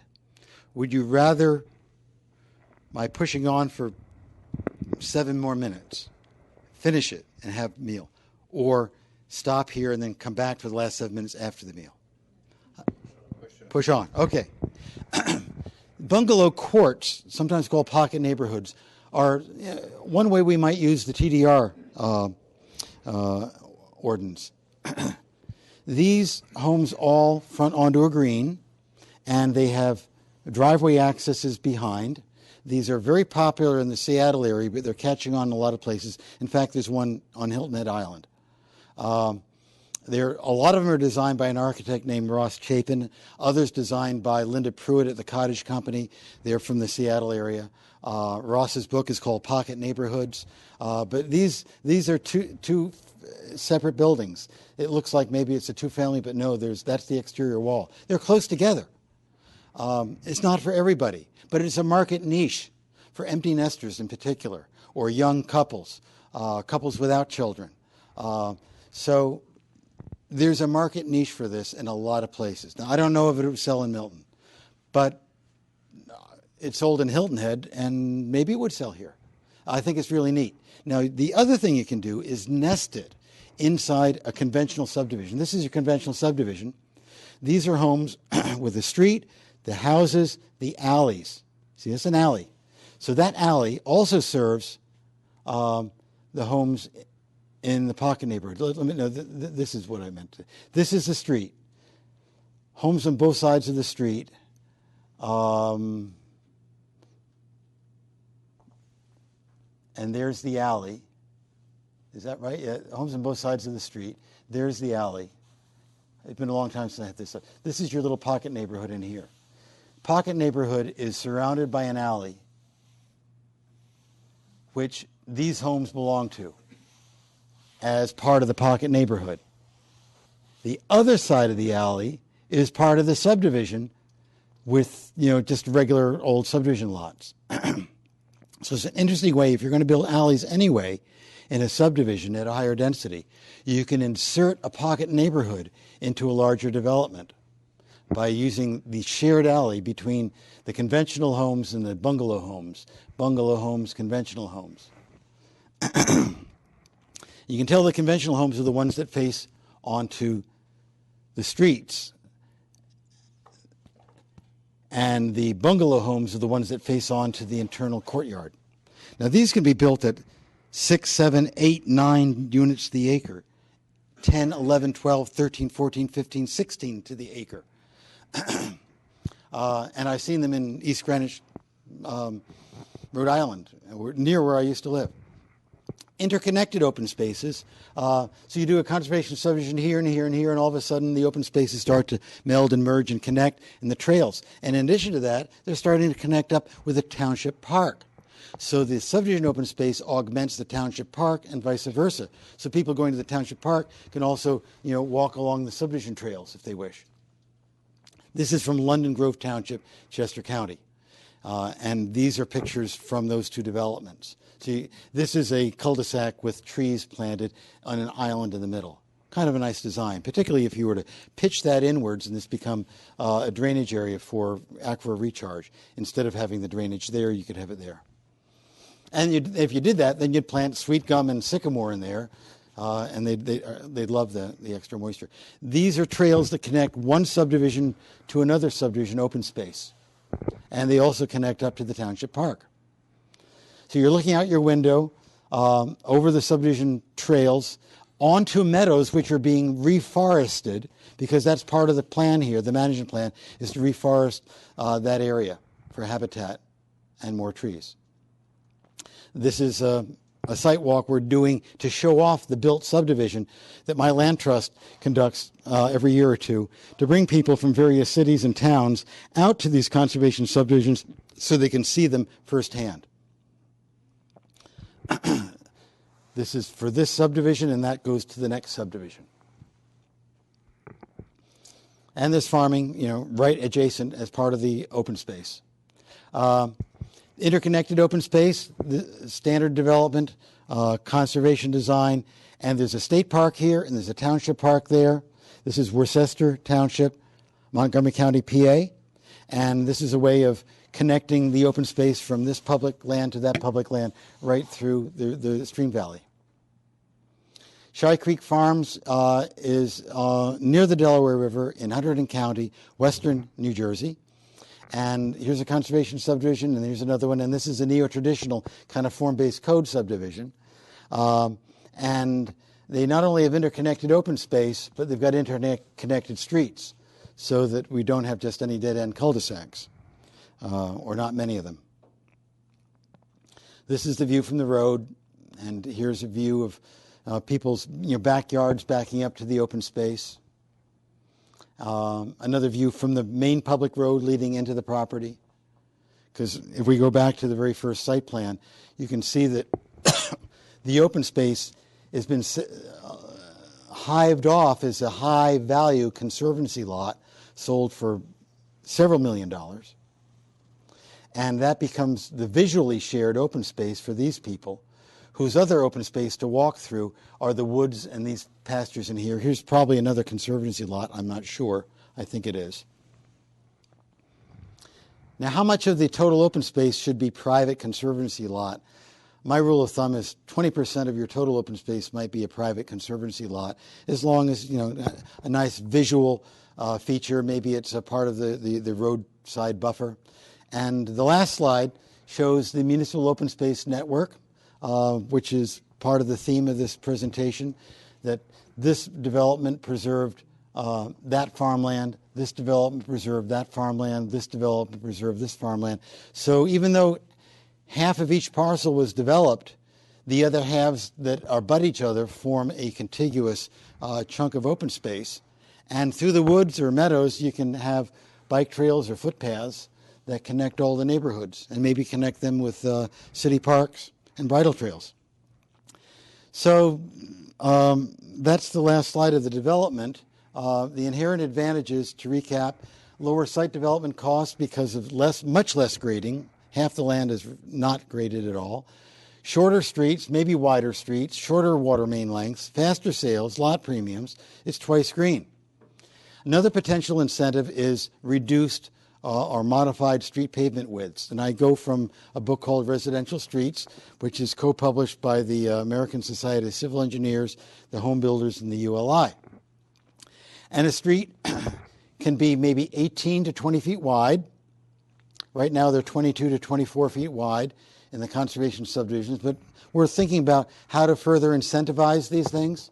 This might be one way. This is, again, another street that is about 18 feet wide. That's Partridgeberry Place. Again, Partridgeberry Place from the hill. This is one in Hanover County, Virginia. And the right-of-way might be 50 feet, including the swale on both sides. This one is Wickford Village in Rhode Island. This is from Hawk's Nest in Wisconsin, Strathmore Farms in Madison, Connecticut. Look at the scale of these streets. Here's one from Milton, Georgia. This is one that shows a deliberately cranky street to calm the traffic, so people don't zoom. They got to slow down a little bit. That's good for everybody. Pedestrians, kids. So you want some more off-street parking spaces occasionally? This is that one from Walker County, Georgia that I mentioned before. And he's got traffic calming with a roundabout up here with a horse. Other traffic calming ways are to do boulevards. Well, there is a drainage through these old abandoned cotton fields in eastern North Carolina. And the landscape architect that designed it had the imagination to look at a drainage between two old cotton fields and think, wow, I could run an ingress and an egress and have this as a landscape feature in the middle and add value to everything. So turn lemons to lemonade. Or you can use this. I know that in Milton you sometimes do this. I think that's really neat. Or you can leave trees in the middle. Now, mind the fire marshal in New Point in Beaufort County, South Carolina said, I can do that. And fire marshals and their drivers are very skilled people. They enjoy a challenge. The developer said, I want to do this, and the fire marshal said, I'm not sure. He said, well, that, in my new subdivision, would be the same thing they have in downtown Charleston. And people have been driving around St. Philip's Church since 1681. So why can't we do it in my subdivision? He said, let's put some cones out. We'll see. So you can put cones out anywhere, a big parking lot, existing street, and say, let's skinny it up. Let's have a tight turn. In this case, it's a 20-foot pavement that they're testing. Can the fire department deal with a 20-foot pavement? Yeah, it does. So if the fire marshal has got a concern, use the cones and test it out. Most firemen that I know of are really can-do people. So here's another example of that street with the swales within maybe a 50-foot right-of-way. I like trees at the end of my cul-de-sacs. I think that they're neat to have a landscape feature at the end rather than you get to the end of the street and there's just more asphalt. Like, that's my reward for traveling down this street, to see more asphalt. And they're just gorgeous. This is the red maple. It's red in the spring and red in the fall because it's got red flowers in the spring. And trees planted within this rights of way, even without curbing. Now, this may be pushing the envelope, but you don't have curbs and you're going to have a skinnier street. Well, what about these trees? Well, this is from Port Royal, South Carolina, sorry. This might be from Milton. I'm not sure. I think so. This one here is from Minnesota. And that one there is also, I think, from the fields at Long Grove in Minnesota. Not sure about that one. That one and this one are from Howard County, Maryland, to Ashton, Maryland, taken by a friend of mine, Mark White, who's an attorney in Kansas City. And here's Winfield in Bucks County, PA, 18 feet, street within the right-of-way, and the drainages on the other side of the right-of-way, on their side of the trees within the right-of-way. So you see the drainage is on the other side of the trees. Interesting concept. That way the trees can kind of shade the street a little bit, maybe have a canopy effect in years to come. That may be the last picture, which is a close-up of this curve right in there. Yep, fini. So those are the pictures, and I thank you very much for sitting through the whole bunch. I pared them down. I had a PowerPoint, then I got on the plane and said I've got to take out 35, 40 pictures, and I did. And you don't miss them.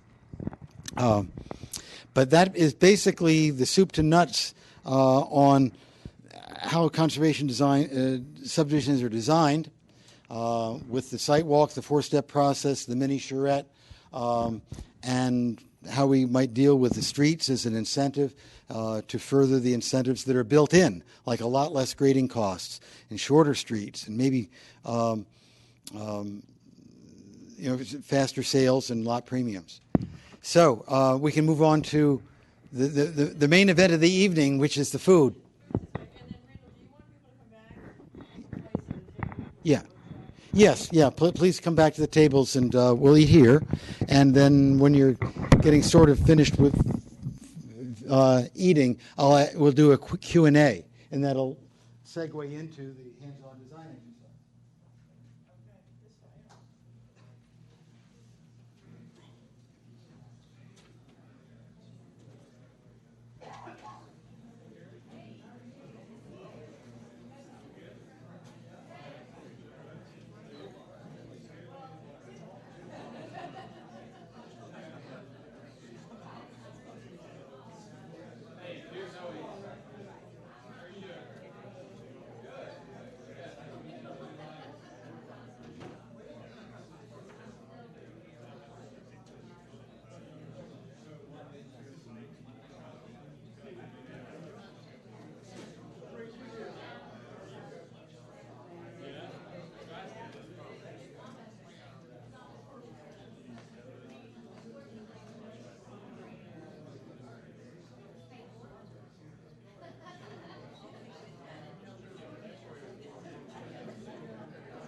way.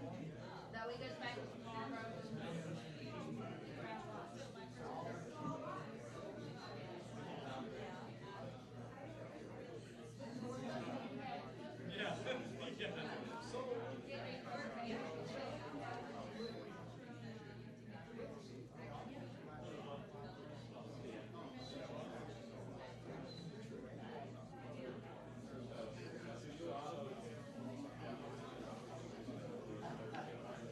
Get really light.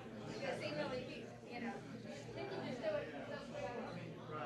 Hey, Steve, it's gonna be on the computer, so, but I mean, it's fantastic. It was fantastic. I mean, just great.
No, I understand.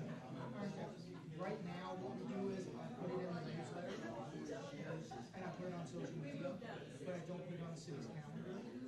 The next generation of the website developers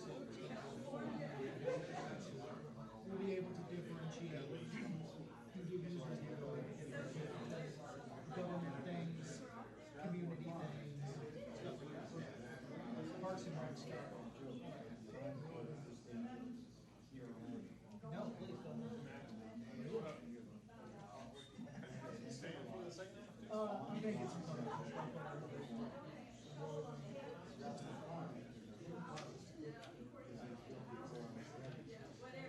Pretty much. Well, what happens now is, yeah, people contact me, and I say all the time, yeah, if you've got something you want to do, make sure that you contact me and stuff, and put it in the newsletter, and the word's gotten around. Now, when we have the ability to put it on the website, I figure it'll be kind of a hybrid. There will be things that I pick up because they go through all the news, like first story, like good news stories from Milton that I share on Instagram. So a lot of that stuff I'll be able to grab and put on and just know naturally. And also so I might be able to surprise some folks, you know, when they come. But I want to get to where, you know, they can put it up on themselves and I mean, that might just be, that's pretty easy.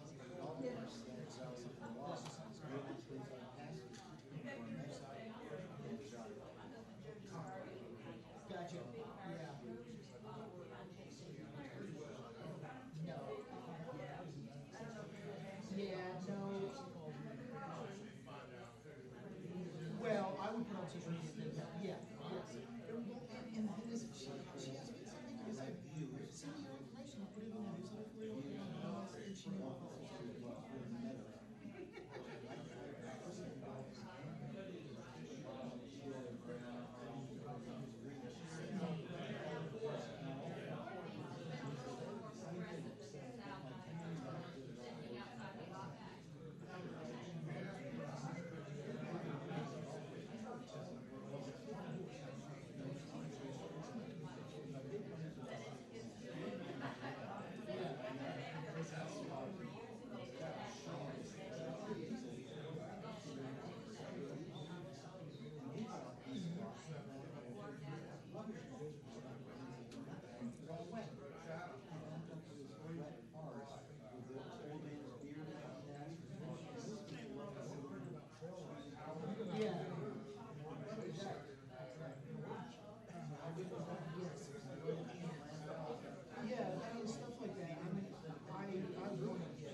about you?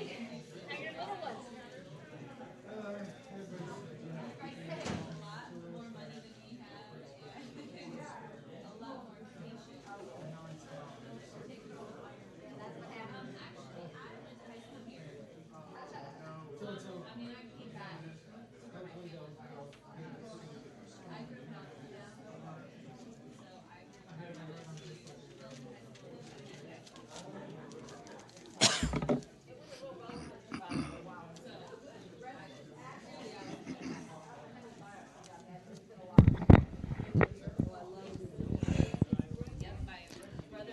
Okay, we're going to start a question and answer period now, and then move into a participatory design exercise.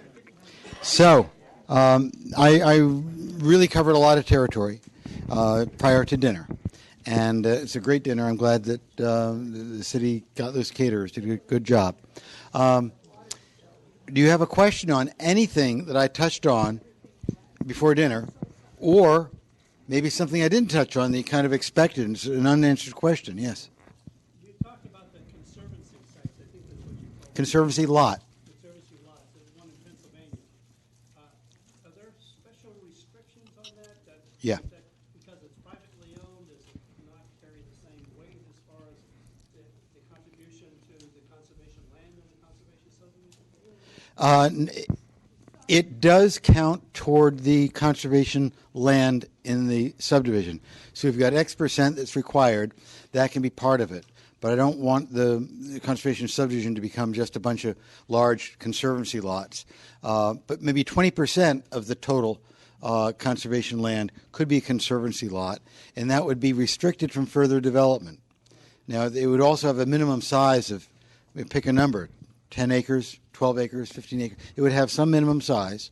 You might allow an accessory dwelling unit very easily on that, and the accessory dwelling unit might be within the house, or it might be like a cottage in the back, what they call dependencies in Charleston. So you could have a second dwelling on it, but it would have to be, you might have a maximum floor space of 900 or 1,200 square feet. We're not talking about two, big homes on it. But it could be like a mother-in-law flat, or it could be a rental unit for, people that are wanting to move into the community but want to move out of a big house, want to stay in Milton. So a conservancy lot is also good because the developer can actually get to monetize the open space to a certain extent directly. He monetizes the open space indirectly through the lot premiums and the increased sales. When you said it, that sounded like the perfect type of a situation in Milton where we have these moderately large horse farms where somebody wants to do something with that. And part of what they want to do is they want to stay there. And they could own the conservancy lot Yeah. and still be able to develop the rest of it. There's a development in Howard County, Maryland called Paternal Gift Farm. And Susan Scheit and her husband lived there for many, many years. It belonged to Susan's family originally. And she asked me to come down and work with a local consulting firm on ideas to develop it. They had 3 acre zoning in that part of Howard County and minimum lot size of 1 acre for 2/3 open space. And she said, this is my thought. I haven't thought it out, but where my house is, that's where I'm staying. You do a 3 acre lot around my house, and then make sure that from where we're sitting right now on the patio in our living room, we can look out onto the open space. A nice long view. So it was designed around her view shed. And she's still living there now. I think she's in her 70s. And this was done maybe 20 years ago. So yes, it's a great way for people, if they want to stay on the land, to monetize the land and still preserve a nice chunk of it. Yeah. Yes, ma'am. Do you have any thoughts on interbasin transfer of water coming from one basin river system into another? The question is, do I have thoughts on transferring water from one watershed basin to another watershed basin? I'm not well versed in that. From what I've heard, is generally, people that know a lot about hydrology don't like it at all. But having said that, I believe that there have been some exceptions to the rule that have been promoted by environmental organizations and not just, say, utilities or other groups that see some other benefit to it. As long as it's not done on a large scale, it's definitely one of these things that should be done on a case-by-case basis. But I can't give you much information on it. I'd suggest that maybe you do further Google searches on interbasin water transfers. You'll find probably enough to read for a month on it. I wondered if community septic was approaching a volume where it would not be a good thing to do. Well, community septic is basically gathering the wastewater together in one location that would otherwise be put on the same property, probably within the same watershed, in 24 different locations in a 24-lot development. So that would not affect an interbasin transfer unless you had a dividing line between one basin and another happening to run through that property, and if all the wastewater were to go into one basin rather than another. But that would be so small.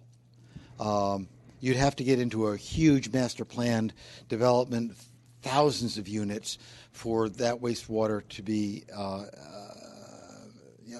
to make a difference. Generally, I showed a number of alternatives from your individual house lot, half-acre lot with public water, having its own septic tank and drain field. Another alternative I showed was community water, public water, and maybe a quarter-acre lot with a septic tank, but the drain field was in the common open space, sort of right behind the lot in a meadow. The developers find it easier to do that than to do the community system, because the community system can cost them a lot of money all up front before any income is coming in on the property. So developers generally don't like it. In Pennsylvania and a number of other states, Massachusetts, the processing time at the state agencies to get a community system approved can be more than a year, it can be 2 years. And that's largely because of budget cutbacks. So it's another reason developers don't really like community systems. It can take them ages to get it approved. And then we do get it approved, it's a huge upfront cost they've got to absorb before there's any income in. That's why I like that idea of either doing individual septic tanks and drain fields on half-acre lots, or maybe getting the half-acre lot down a little bit smaller and just doing the septic tank on the smaller lot and the drain field in the common open space. Yeah.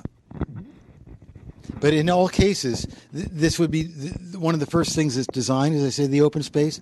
I design the open space, and part of that is where are the most favorable soils for septics on the property. You can find a property has mediocre soils, and it gets better and better until they get to maybe B+ instead of C-. Well, in a conventional development, C- passes because F is flunking, right? So if you get a perk test which is weak, but it doesn't flunk, you can put all the houses you want there under 1 acre lot zoning. And the other part of the property that may have B+ grade soils, much better, they would all have their individual lots. And I think it would be better to not use the C- lot soils at all for wastewater, and to do the wastewater over here where the soils are better. It's another reason why conservation design is superior to conventional design. You can locate your septic system, your wastewater treatment, whether they be individual systems or shared systems, on the best soils of the property. Don. Randall, I noticed after a while how many of the residential streets in your photos had no curbing. I think I saw one that had a kind of rolled curb. Yeah. And I wanted to, I realize how much that contributes to the rural look and feel, but tell people here why how is it we can go to a street that basically just lacks the curb and gutter, that we find? When you do a curb and gutter, it's not only expensive in curb and gutter for the developer and the city inheritance later on, but it's also the under drainage because it controls the drainage tightly. The water goes to the curb and then it goes down into a grate, then it goes down into pipes, and it adds a lot of expense to a project, as you know. Some developers like that crisp look, and others are just the opposite. They say, well, we're out in the country. We want a country feel. So if there is a concern, if I were a developer and I were concerned about the edge of the property, of the road, there are a couple of ways to handle that. One is with it's not even a rolled curb, it's called a thickened edge. And I saw this in Seattle years ago, where you crown the road, and then at the edge, instead of having a curb, even a rolled curb, the asphalt goes up, and it's a very slight embankment, maybe like a 15-degree angle. And that's enough. The water goes down there, and it's a little groove, a little V groove, and the asphalt goes back up maybe another 10 inches. But it's not a high curb. So it doesn't have that feel of urban. It's not as expensive. And the water will go in that crease, and then it'll come to a point where you might put a grate in the road, but then it goes out to a drainage into the conservation land where you can recharge the aquifer naturally. The other way I've seen it is to do kind of a strip of concrete that is level with the asphalt, and it's a nice, it's a nice strip, and that gives a clean edge. And it allows the stormwater to bleed off and recharge the aquifers easily. Now, I showed some pictures where there were swales, but there were actually trees between the street and the swale. And I showed others where there's street, swale, and trees. There's all different ways you can do it. I like the look of having the trees closer in, not only because it's a canopy effect, but because it helps to people slow down. When trees are close to the road, when telephone poles are close to the road, when fences are close to the road, it's like having a car parked along the road. You don't go by at the same speed. You kind of lighten up on the gas pedal or lightly touch the brake pedal, which is good. Yes.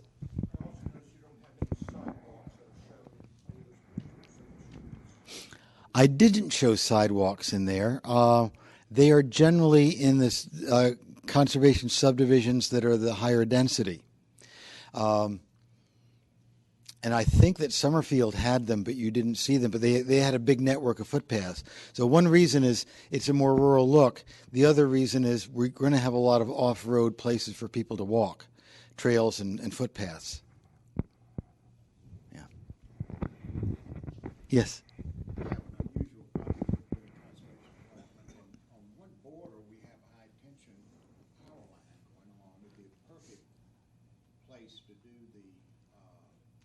Oh. Dispersion and everything. Do you have any experience in getting that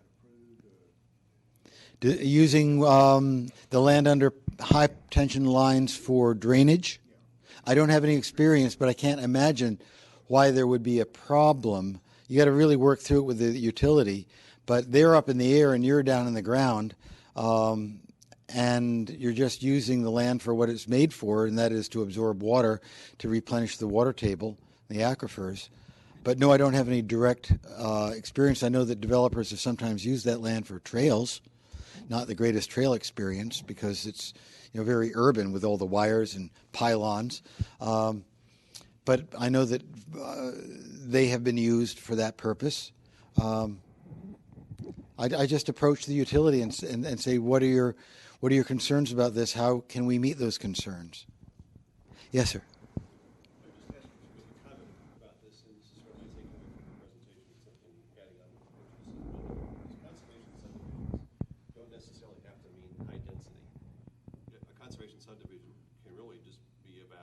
Similar density to what we have enjoyed in Milton today, with a more concerted effort towards land preservation, makes it the same balance. That's right. Well, the conservation subdivisions that I've been working with for decades are essentially density neutral. They're about the same. There may be a small density bonus, and in many cases they're not. In that case, they'd be called density neutral. It's just moving the houses around to different parts of the property so it's not all lawns and cul-de-sacs from end to end. But they're essentially density neutral. Not to say you couldn't pump up the density. I ended the slideshow by showing some that the bungalow courts can go up to 15 units to the acre. I wouldn't call them conservation subdivisions, but I call them a very nice way to develop in an infill area that could open. For instance, in places in town that are zoned for 6 or 7 dwellings to the acre, TDR infill areas. You could do one of these bungalow courts, pocket neighborhoods that are built at 12 or 14 to the acre and still have close to 50% open space even at those densities. So that's one of the reasons I showed that. But in that case, it might be a density boost in a TDR receiving area. Okay. Other questions about things that were on the screen or things that I forgot to show? In your septic field areas, are you reserving for a reserve system Yeah. set aside? Yeah. Or you are fully setting up an initial and reserve system? That's right. A reserve system is really, really important. Septic systems can, if you absolutely had to, can be replaced on site and rebuilt on the ground it's on. Not recommended. It's very expensive. It's just better to have that reserve site engineered in from day one. Absolutely. The areas that you work in, do you have a separate health department that controls the septic Yeah. permitting, or?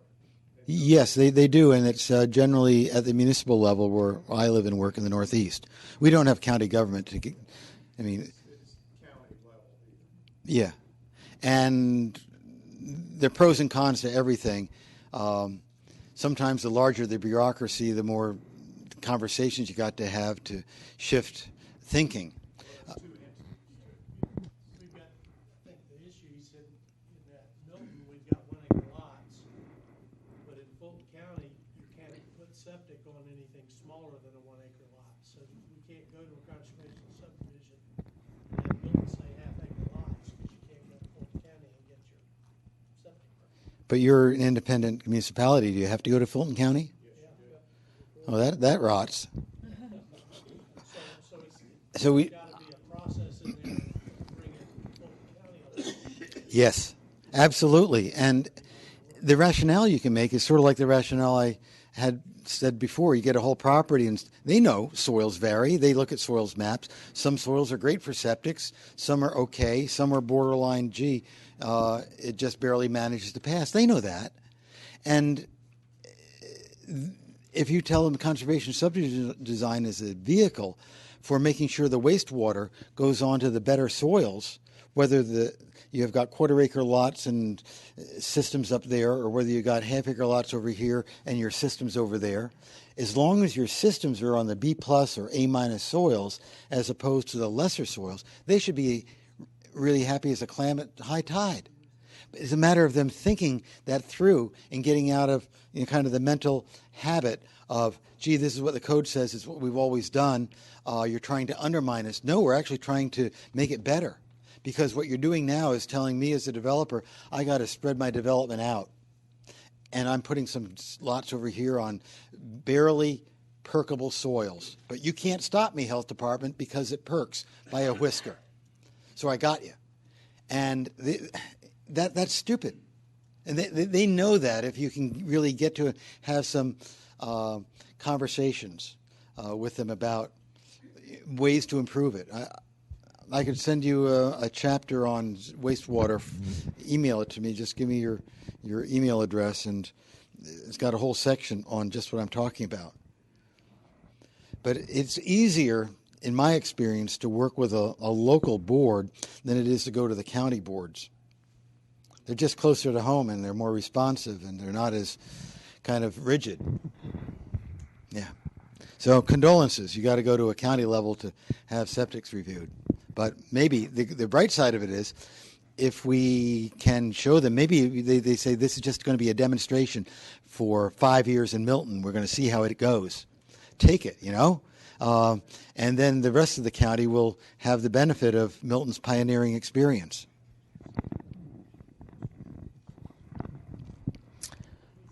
Great question. Yes, ma'am. There's a development south of Milton called Serenity, which has cluster homes and a lot of, reserves a lot of open space and an organic farm. They must have broached the question that you asked, because the houses are much too close together in some areas to be able to accommodate septic systems. Well, they're probably on community systems. If I may, I operate that wastewater system, and they do have a decentralized, community-style wastewater system there. Which is approved by the county government. It's actually EPD, so state level does those size systems. Oh, that was the difference, right? That's right. The EPD state level versus county level is individual on site, like the question here. So would that include the system you talked about with the septic tank on site and the leach field off site? Would that be an EPD? Technically, yes. The on-site rules of the state of Georgia are what they say on-site. If you cross the property line, technically you've gone off-site. But you can do it, but you have to go through easements to do that. That property has to have an easement deeded.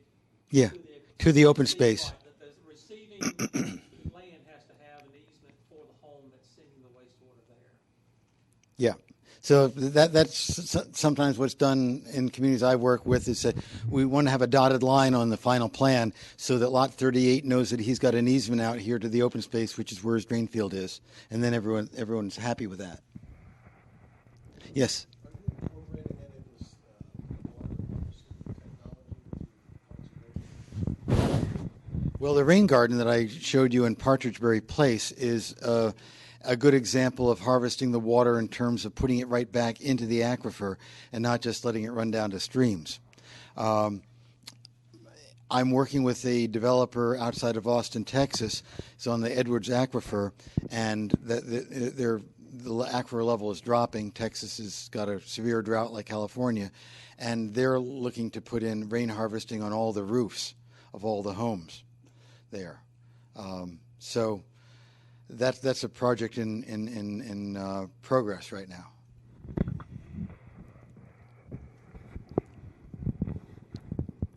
We have an interesting design exercise, which is learning by doing is a lot of fun, and every table has got a lot of small drawings that look like this and like a size for a placemat. And each person gets one of these. And just to show you the conventional and that it does, yield X number of lots. I forget what the number is, but we can count them up. This is the conventional plan that shows that you can get 32 lots or whatever it is on this property.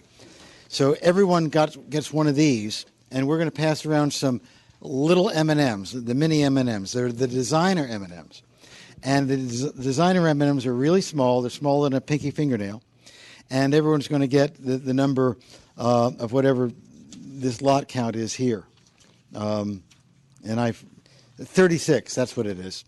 And that includes the farmhouse. So everyone's going to get 36 M&Ms. And this plan here, your individual plan with dotted lines, shows the potential development areas. There are 3 of them.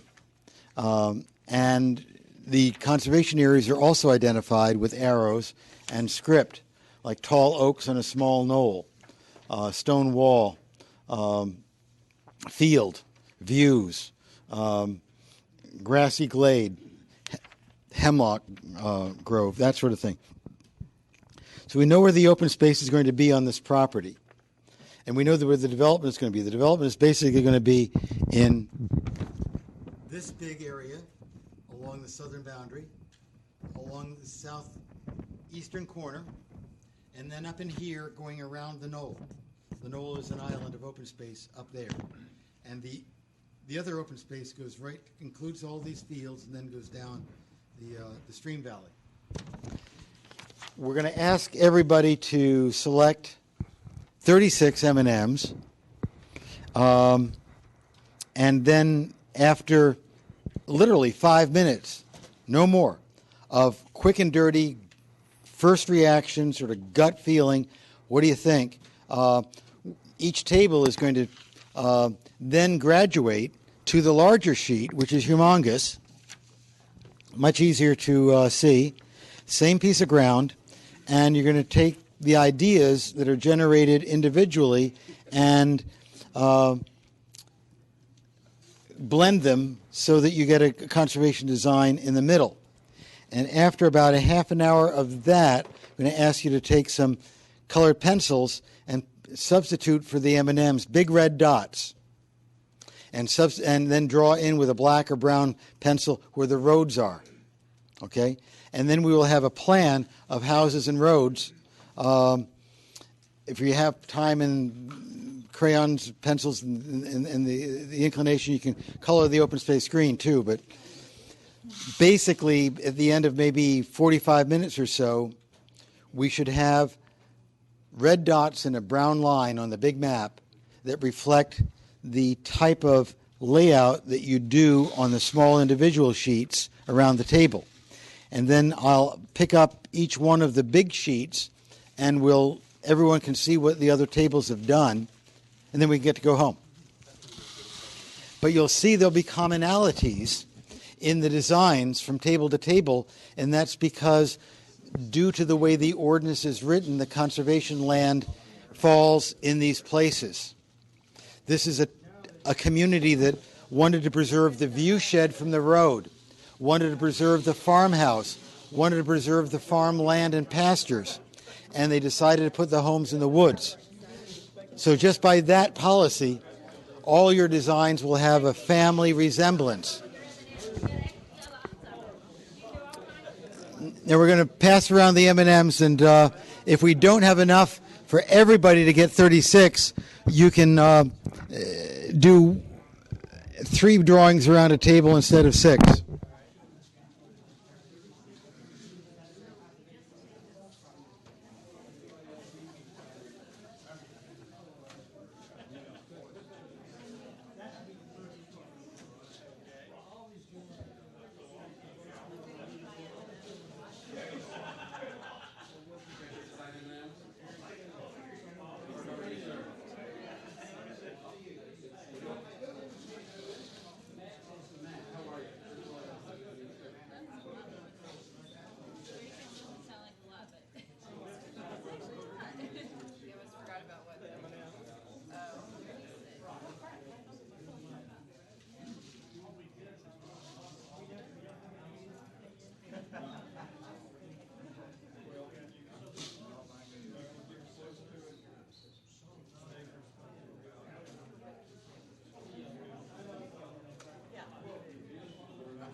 You could do it this fall night.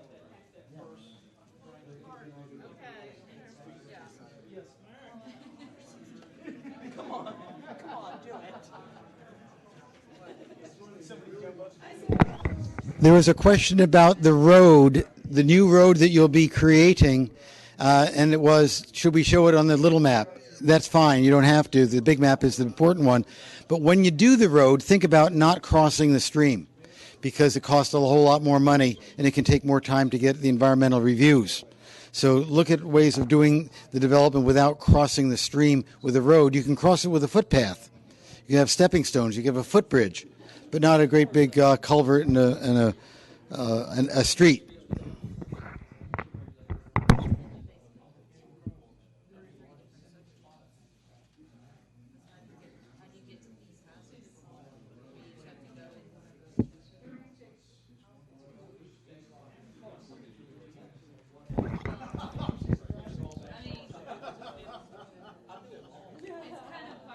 We're about halfway through the very short time period.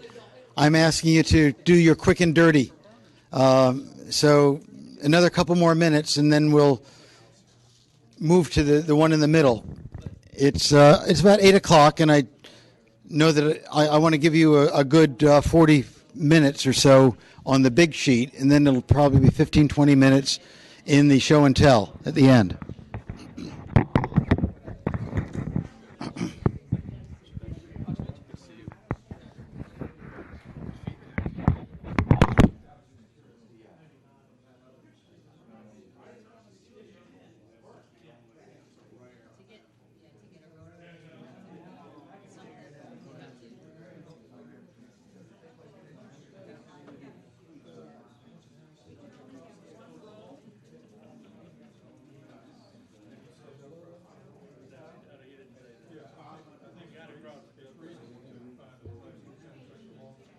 So I'm getting in here to go around this knoll and get back up here. And I'm coming in here.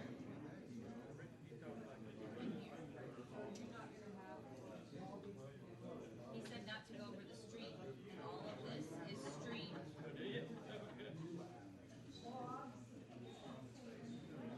Now remember, I do kind of do this a little bit on a regular basis. So. What is the size? What is, I mean, a scale like a house would be, what?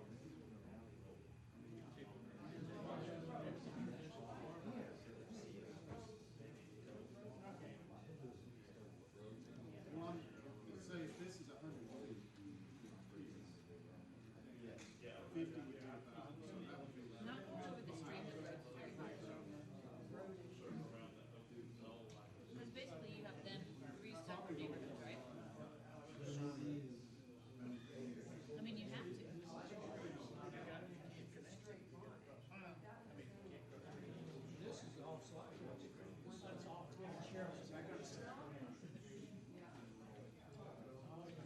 Right, just so you can have just a little bit of like meandering through. The other thing you could do.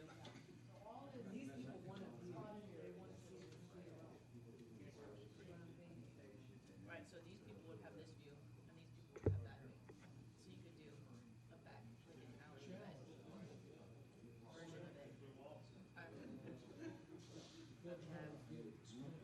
Because you can't, if you're not crossing the creek, then you can have a house on the ends too. Because all of this is water here, and you didn't want to cross it.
Okay, it's time to switch over. It's all work in progress for the little individual maps. It's time to switch over to the middle one because I want you to be able to talk that out and collaborate and have a design down on that paper in another like 20, 25 minutes. So you all figured out different ways of doing it. Just put them together. And I will wander around the room and kind of look over your shoulder, but I'm not going to go kibitz. But if you have a question, put your hand up.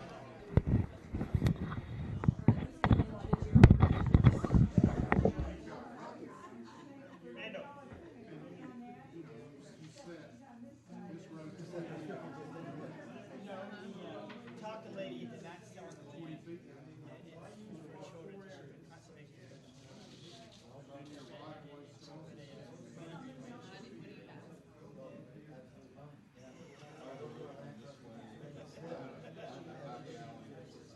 Open lands. Natural land.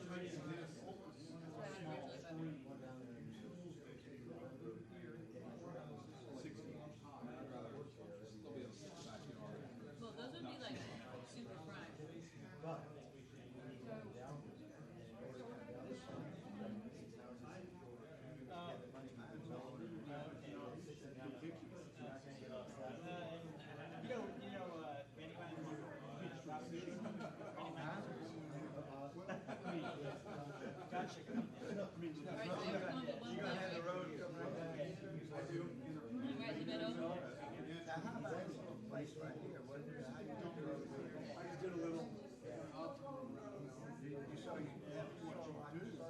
Alright, so you're going but one way, right? Right, you been over?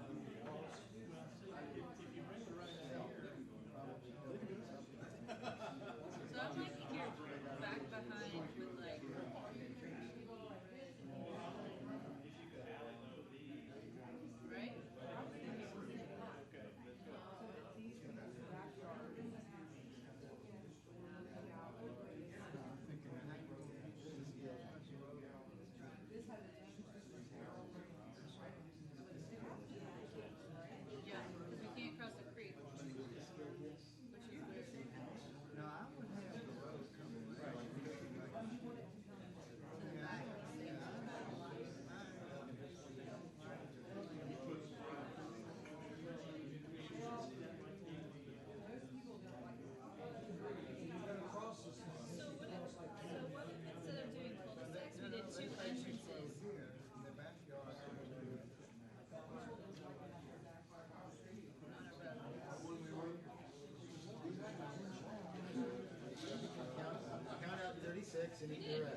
if you have one here and one down here, then if you have a emergency vehicle or something, then it's gonna come in and go out, versus going in, turn around, and come back out. It just doesn't, it could be a one-way, it could be. Yeah, they definitely have those right here. So it kind of curves like a circle drive, you know?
Okay, a lot of the tables are in really good shape.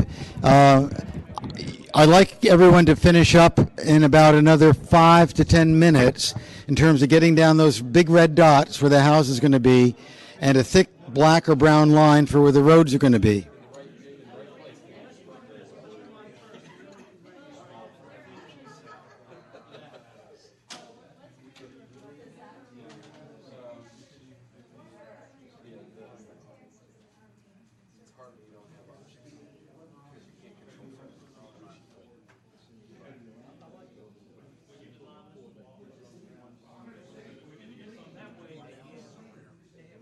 That's the way to limit density is just eat M&Ms.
Well, you'll score 50 on them. Make sure they don't score 60. Somebody's got to lose, somebody's got to win. That's the way it is. But I am like Coach Johnson this week. Are you not? Yeah, I can't believe they lost to Duke. It was, I'm going to say, they made so many errors there.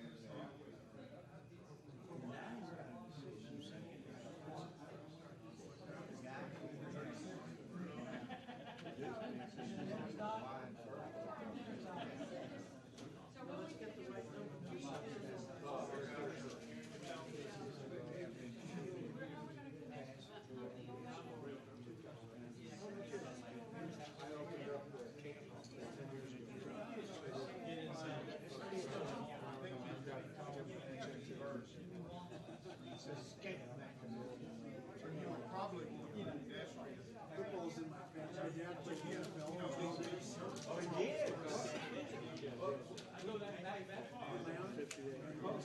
George Goons used to give us tickets.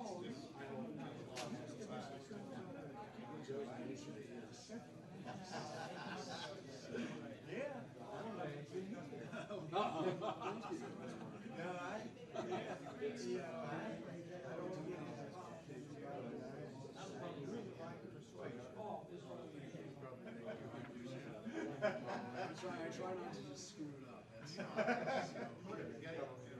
Mark's on the planning commission. So we're equalized. Oh, okay, great.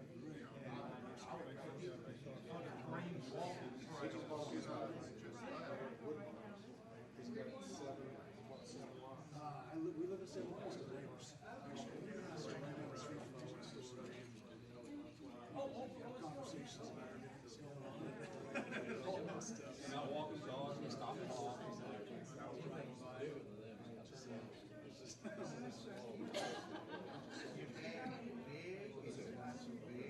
Mother was 5'4" and had a dominant voice. We you don't know my dad. My dad's 6'6". My dad was the military. 6'6", at the most about 280. He was big. It's funny, we were, I told you this before.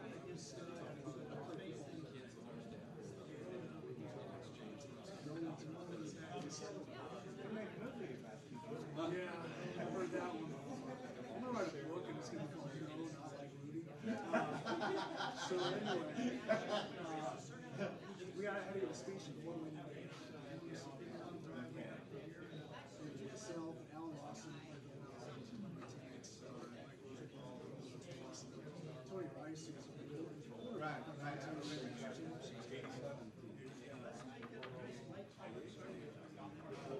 So anyway, so they had 2,000 guys here. They saw this one. They just turned on the lights. They had a spotlight on the street coming over the PA system, raising money for Catholic schools. Over the PA system. We got defensive back John Lawson. Everybody's cheering. Offensive tackle Mike Rosenthal. He's 6'8". He's walking. Linebacker Milton. He played soccer. Quarterback Tony Rice. Everybody's good. Not last. And then they said, yeah, that's not like that guy, but you may remember his father George could have been It's okay. All right. So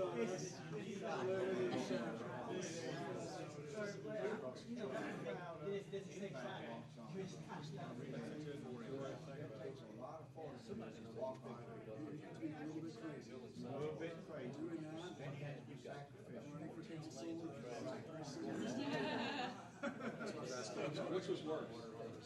I tell you what, the hardest part is it's not so much what people say about it, it's feelings of it. You take your feelings off.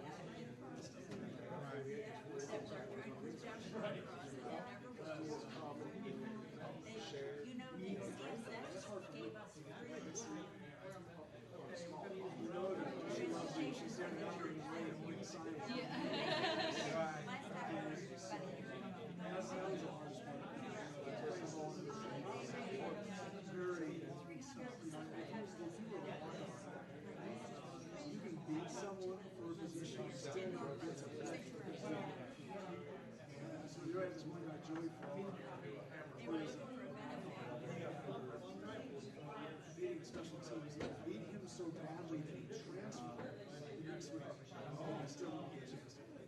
So I was in 9 games. We played a game with them.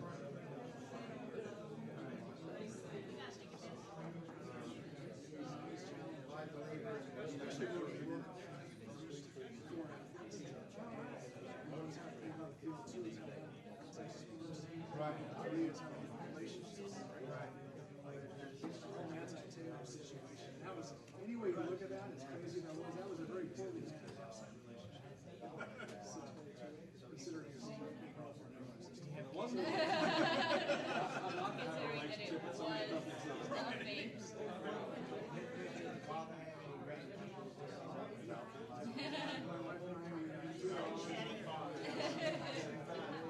In politics, that's a good thing. People ask me about politics, I'm like, no, I'm not going to do it. I have my kids, I'm not. Okay, please take a couple minutes. Please take a couple minutes now to finish up so that we can start showing and sharing in about 5 minutes' time. Thank you.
but on campus. Resource officer has his. Spark has got his own special car. All Carolina blues, Carolina colors. Football teams. Back so they can carry.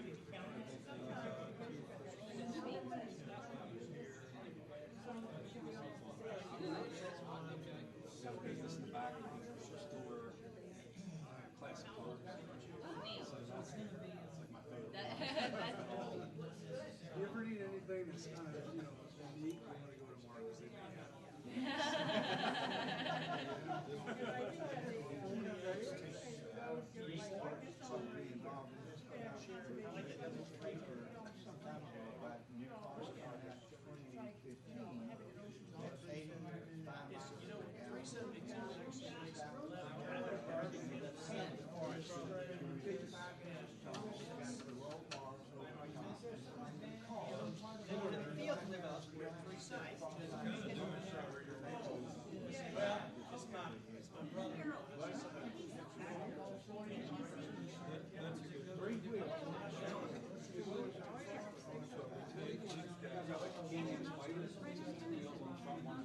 Right, you have to get a motorcycle. You have to get a motorcycle license.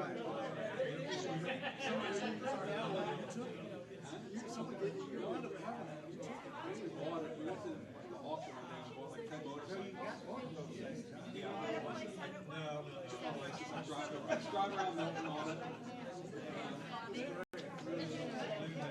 Drive my house and stuff. I'm not surprised. Sell it, let's just keep it. I was going for a nice ride Sunday afternoon all over the place. Okay. I actually don't live in Milton. I live in Forsyth County. I'm on their side of the so that's why I'm here tonight. Robin and I talked about all this stuff that's going on here. I don't start riding motorcycle. So I just figured I could do this. I So won't yeah, fall it's over. Oh, it's work. It's hard. With those two wheels in the front. It's so I was telling myself, I get my something brother to and my his hands wife and live all. in So I'm holding on too tight, but it's just. Yes, sir. So I'm familiar, with the Forsyth place, and it's so close. We've got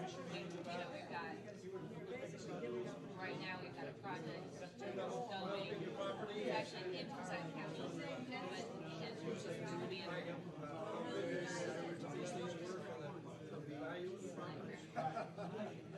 I mean, it's just was applied for literally like last week. Okay, in order to, we're on track with time. We want to finish up by 9 o'clock. So I'm going to ask, I'm just going to go around in a counterclockwise way, and I'll help to support one end of the drawing, but someone else has got to hold up the other end and talk about it, okay? And each table gets about, we'll say 1 minute, but I know you'll take 2. And here's the mic. Okay, on this one we decided to put the houses, I can't see it, in here with a wrap around, come down again this way, and this way to slow traffic. We zigzagged a little bit to come back around, Right. and then we put 2 entrances in here, and to come around that way and try to give everybody good views this way, and views this way also, and we figured this might, where's the most expensive house? Where do we put that at? But that's kind of what we did there. They're great houses. This one I like because you got Yeah, a long view. that's the most expensive one there, Yeah. with the night view of the fields out. So, Beautiful. Really well done. I might myself have moved that just over to there so I don't have to take down a single tree for the road and just have longer driveways. okay. That'd be the only change I make. That's a really good plan. Thank you. Let's take the next table up here. And this cord won't quite reach, so I'm going to ask you to come over. And I'll hold up one end of your drawing. And we'll see some definite family resemblances on some of them. And we'll see some kind of breakout designs on others. But everyone is following the same overall conservation area plan. We have segmented the access, the road access, in 3 places.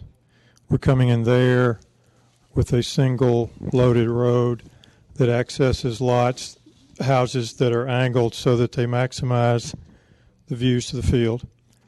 On the lower right, we bring in a loop road and create space for 6 houses there. So on the bottom half, we have 17 or 18. And up above, we bring in a loop road that surrounds the small knoll. And that circular road continues into this space, and it breaks the stone wall in one place, loops around. All of those lots are not clearly indicated.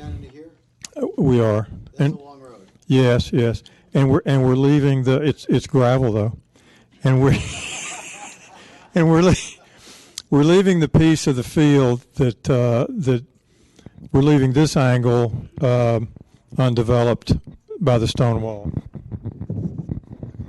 All the tree line wasn't colored in yet. One advantage of putting the street down there is you can go to that landowner and say, we'll give you access off that, but give us half the cost of the road. So you cut your road cost in half for that length if this landowner here wants to participate in a co-venture. Okay. Are you already here at this table? Okay. I'll hold up your end and give you the mic. Well, essentially, we've done the same thing. 3 access points here, created single loaded road around each side of the knoll. Come over here, we received special permission from state DNR, the Historic Preservation Commission, to cross the stone wall. But we kept the road down through here on the east side of the stone wall, made a roundabout up here, and with the topography up here, it slopes up here like this, with the houses back up here in the woods. It really gave a vista view up over the field and over the creek. Coming down through here, again, single loaded, provided a view of the canyon, so to speak, down through here in the creek. Here, the wider lots. Here again, it put them right up at the edge of the woods, still within the woods, and gave them a view of the open field there. Came up with 35 lots. And the 36 could be the original farmhouse. His original farmhouse. And that could be a conservancy lot. And that could sell that for $1 gazillion, right? Paid for the whole development. Right. We came up with a design which would have a dense area toward the middle, where you'd have the house, a single road coming in, and one facing this way, the other. Behind you, can see. Okay. And then we have a single road that comes through here, and then along this field, and then back out this way. 2 roads here with large lots with these houses. And then we have a trail, actually a pathway that comes along here and then rolls up just for walking. We've left this pretty much, well, undeveloped. And so we have high density, and the others are rather medium density, but a lot of visual open space here for just walking and relaxing. In this particular, if you had the smaller, real nice, tasteful looking homes like you had some of your photos, you can make the entranceway look real nice. This plan also leaves a large chunk of woods as open space, and that's the benefit to having more homes down there. One thing I probably wouldn't do is I wouldn't bring this road any further than that.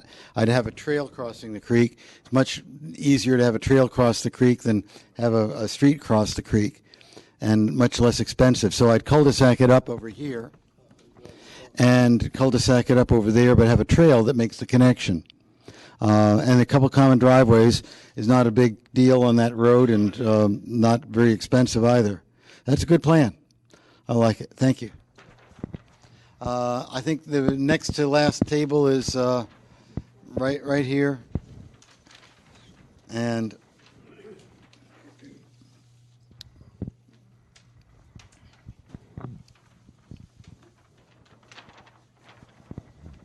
Okay, so as almost everyone else has done, we've centered houses around the knoll. We put the houses on this side close to the knoll so they're further away from the property line, and put the road to the property line side of the houses. And then on this side, the road circles around and comes close to the knoll, so that these houses are now facing the knoll and facing the open space on this side. We didn't want to go into here because we didn't want to deal with the Historic Commission and get permission to do anything with the stone walls. So we left this as a completely open natural area, wildlife habitat, with lots of trails in there, with an opening in the houses here for a trail to come through this space. one thing that I didn't mention is that, and I should have at the very beginning, ideally the cul-de-sac would have a spur that goes paved to the edge so that the next development can connect up to it, and we have a better circulation system for garbage pickup, firemen, mail delivery, that sort of thing. On this side, we didn't realize that this was the boundary. So we put houses, we put them on both sides of the road, but we didn't put them across from each other. So it was 3 houses, 3, 3, 3, with a road sort of winding to control speed. Given the fact this is a property line, I think maybe we ought to reconsider and put them all on one side. But it gets back to here. These are your premium lots that are bordering this nice stream back here. You would then we actually cross this culvert with a beautifully designed wooden bridge, and Very small drainage. Yeah, and then it comes out to the road here. So we have access on three roads. Yeah. Well, one alternative down here would be to just put this along the edge of the woods, actually in the field. You wouldn't have to cut down any trees for that road, and wouldn't have to pull the stumps, because that's expensive to pull stumps and get rid of them. And a road that's there would not be visually intrusive because it's at ground level, right? So that would maybe a way to cut costs for that road, is just to put it on the edge of the field, but not in the woods. Great, and I think one more left. Please take that back. And last table, putting final touches on it. I know that Da Vinci was just that way with Mona Lisa. He worked that smile about 16 times and couldn't decide exactly how happy or sad she should be.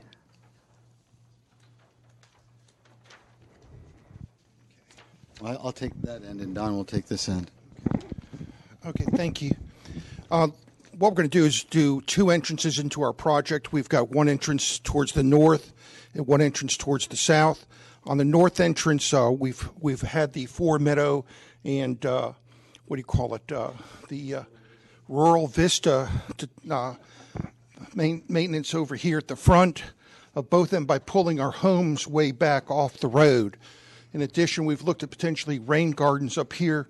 Drainage is going in this direction, so we felt like that's where we could collect water, as well as all the septic is going this direction towards the stream. So we felt like all of our septic would be going in this direction. Around this island, it would be a one-way direction. No need to be in both directions, just one way come through here, and then again one way around this island. Longer driveways.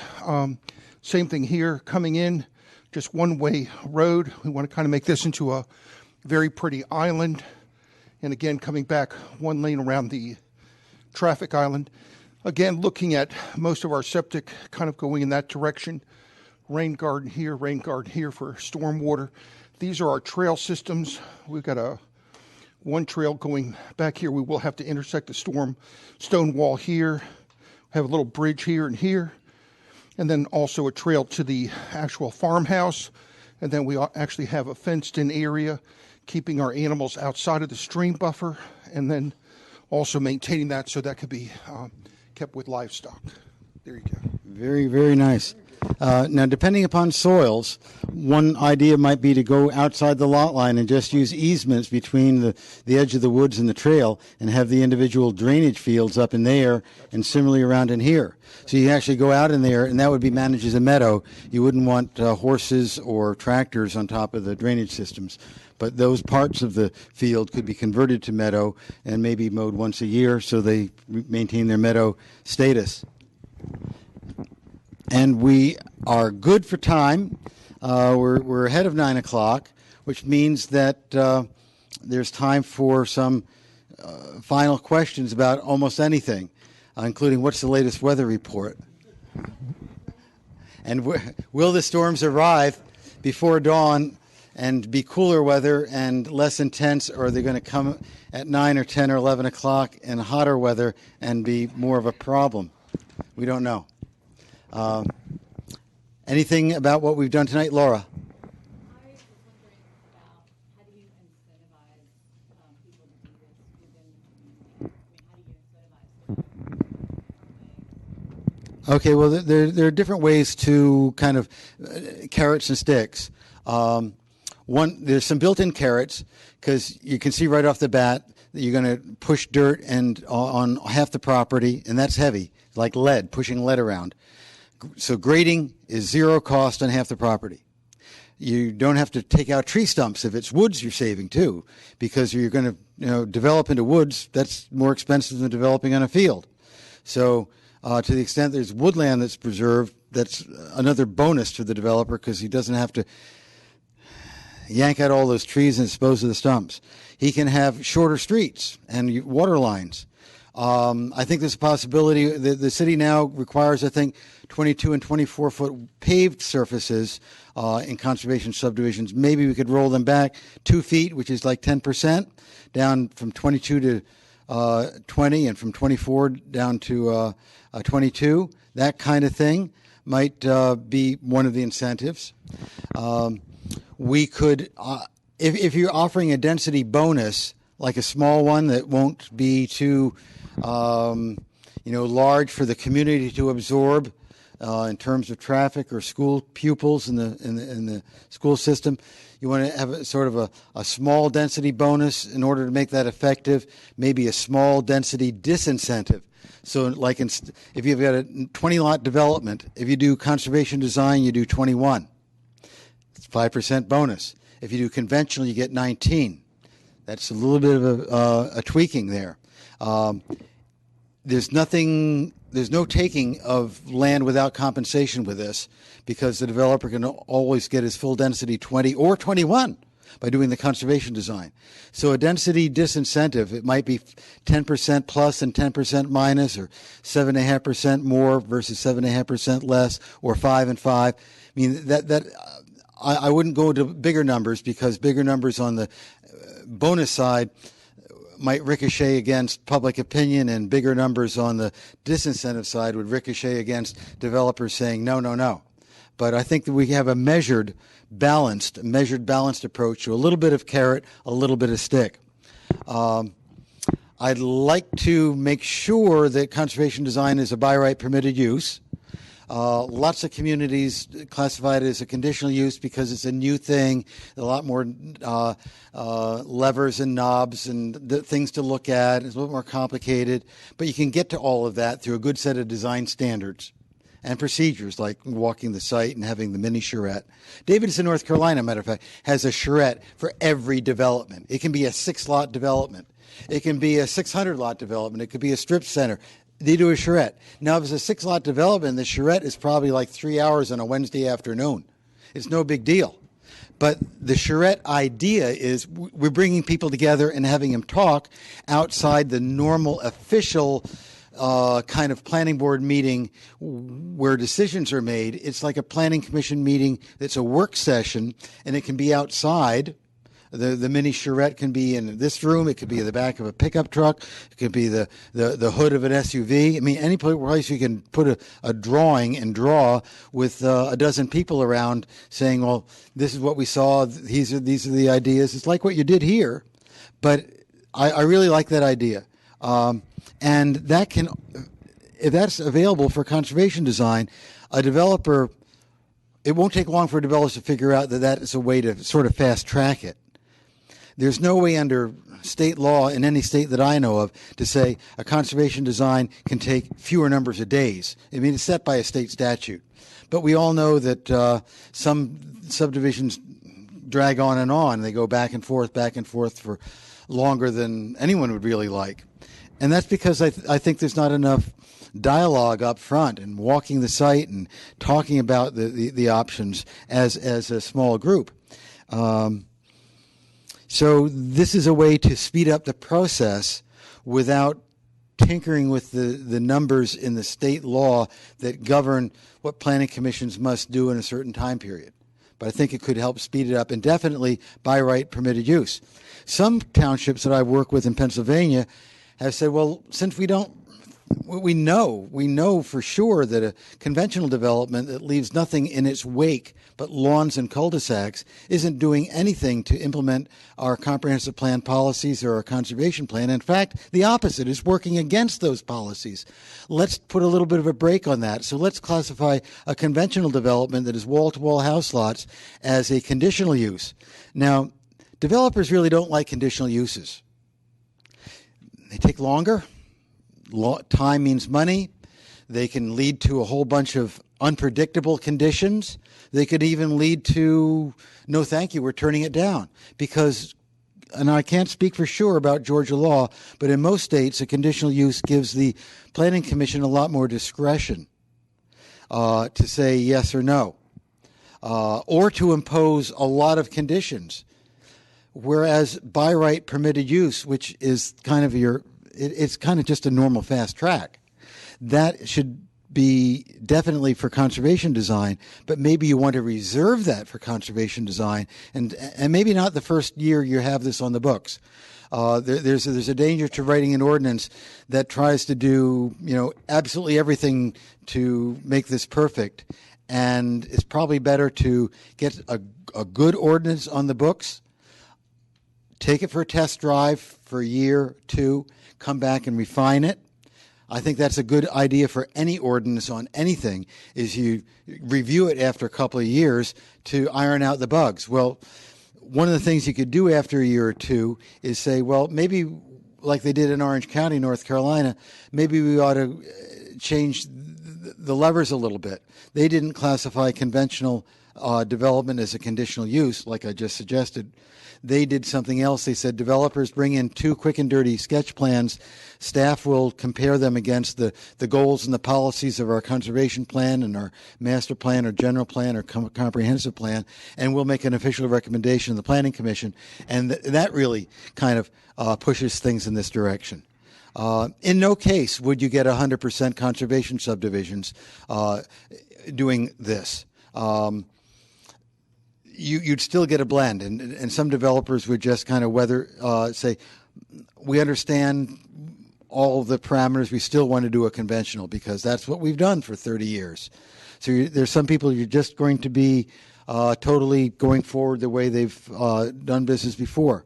So I don't think unless one were to mandate conservation subdivisions, which I don't recommend, but I know communities have done that. I think, Don, does Jasper County mandate them in certain districts? In certain districts, Yeah. yes. So in Georgia, there's a precedent in Jasper County. They've actually mandated conservation subdivision. Now, that's you might say that's extreme. It's not something I'm proposing tonight, but it's no more extreme than what many communities did for many years, and they mandated conventional by not allowing PUDs. That's just a historical fact. Many communities have said, we don't want anything but 1 acre lots, period. or we don't want anything except 2-acre lots. That would be a Pennsylvania township. That's their default position. And that's just too one-sided. So those are some ways to incentivize a package of carrots and sticks. I wouldn't put a big carrot or a big stick, but just try to move the needle a bit. I would say that we get one good conservation subdivision approved on the ground. That's the best sales ad for it, because I'm confident that it would do well in the marketplace, and developers are always looking for a way to improve their product. That's the truth. Even though subdivisions look very similar one to the other, what they're focusing on is where the living room ought to go versus the dining room, or should they have a cathedral ceiling, or how many clear story windows. That was the great big thing in the 80s. But they're always should they have a side loaded garage. I mean, they're always looking for ways to tweak it, but they generally are very conservative on the land plan. They're much more innovative in inquiring in terms of the actual structure. But this is a way to have developers differentiate their product from all the other product that's out there, and they'd be a standout. And that is a good place to be. Are there other questions? Yes, way in back. I've read in most conservation subdivisions, the typical requirement is somewhere between 40 and 60% conservation. Is there another that works better than others? Well, the percentage of open space really depends on the overall density. That's the big one. So I've worked in like Howard County, Maryland, 3-acre zoning. Well, you can bring the house lot down to 1 acre, big enough for a well and a septic system, and still have 2/3 open space. In Greene County, Virginia, they have 5-acre zoning. So you get 80% open space. Easy. So let's go down to, say, an area with water and sewer, and you're already dealing with lots that are 15,000 square feet, just as theoretically. Well, if I can bring that down to 10,000 square feet, then I get 33% open space. And that's good in that context, just like 60% or 70% is good in another context. Now, to the extent that a developer identifies a real niche, like those bungalow courts, if he does them at like 12, 14 to the acre in a 1-acre zone, he can end up with 80% open space. But he'd have to have the market for that. And I'm sure that in Milton there is a market for it, whether it's 25 houses or 250, I don't know. But it's a great concept, and that will sell. But the more that you can make the house lot smaller, the higher percentage of open space. So even within a 1-acre density, you can get 60, 70% open space, but it does mean really bringing those house lots sizes down to what I showed in Long Hill Farm in Guilford, Connecticut, where they were 6,000 to 7,000 square foot lots, and they sold. But it was to the empty nesters and to the single parent households, and the kids are basically in high school and ready to launch, to single people. But it wasn't for the family of 5 with 3 cars and a boat.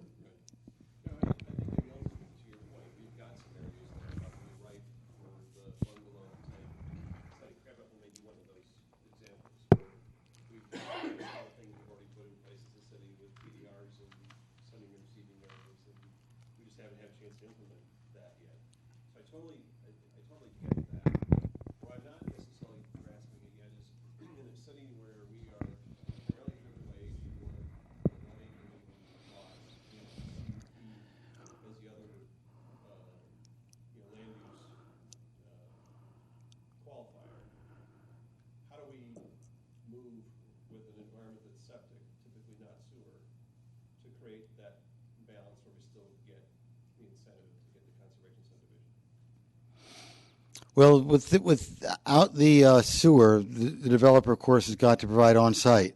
And it's either on-site community with one system or break it up into 3 or 4 mini systems.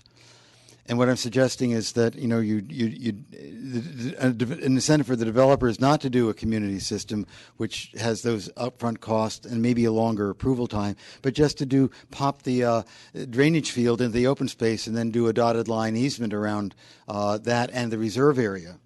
So that can incentivize it for the developer who might say, I'm not sure about a conservation subdivision because I think I'd probably have to go to a community system, and it takes ages to get it approved, and it's more money they want to spend in phase one. Those are some things that we haven't necessarily been confronted with yet, that we may have. Yeah. Right. Laura. We're talking about reserved land. Can you describe that as distinguish between buildable or unbuildable or constrained versus unconstrained? Okay. Do that in ordinance? Right. The way I've written my ordinances deliberately is to express the percentage of open space, minimum open space, as pertaining to land which could be developed, because the land that couldn't be developed is going to be open space anyway. And I don't want to kind of create a false incentive for a developer to go and look for 40 acres where, 20 are unbuildable and say, gee, I got 40 acres and I should be entitled to, 40 houses, or my open space can be all that wetlands over there.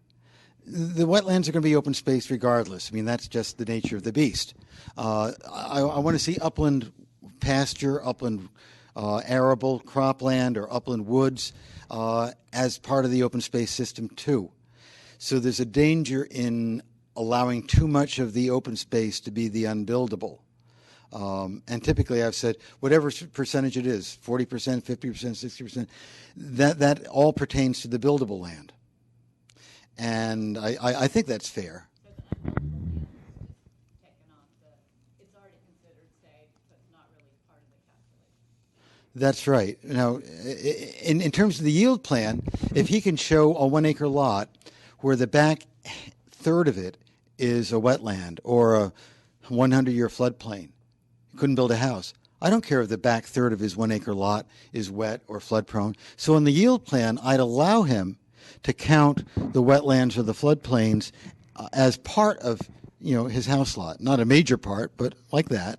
And that's why I think the yield plan is such a fair way, such an equitable way to get to the density issue, because we would be allowing in the normal course of things to have say a 1 acre lot is 100 by 300, right? I mean 150 by 300. So 200 feet back can be good buildable land, and the last third of the 300-foot deep lot can be constrained land. And that's a perfectly buildable lot, and it's okay. And I'd allow them to get sort of, that credit for it through the yield plan mechanism. Because I've designed so many subdivisions over the years and have seen subdivisions designed by others where this issue is really dealt with. And I've seen and approved plans where there is wetland within the lot, within a normal conventional large lot, as long as it doesn't overwhelm the lot. It's the back end kind of thing. Yes, sir. If I come in with a yield plan that shows I can put in 50 house lots, Yeah. and some of that is questionable, but Right. I claim that every one of them do it.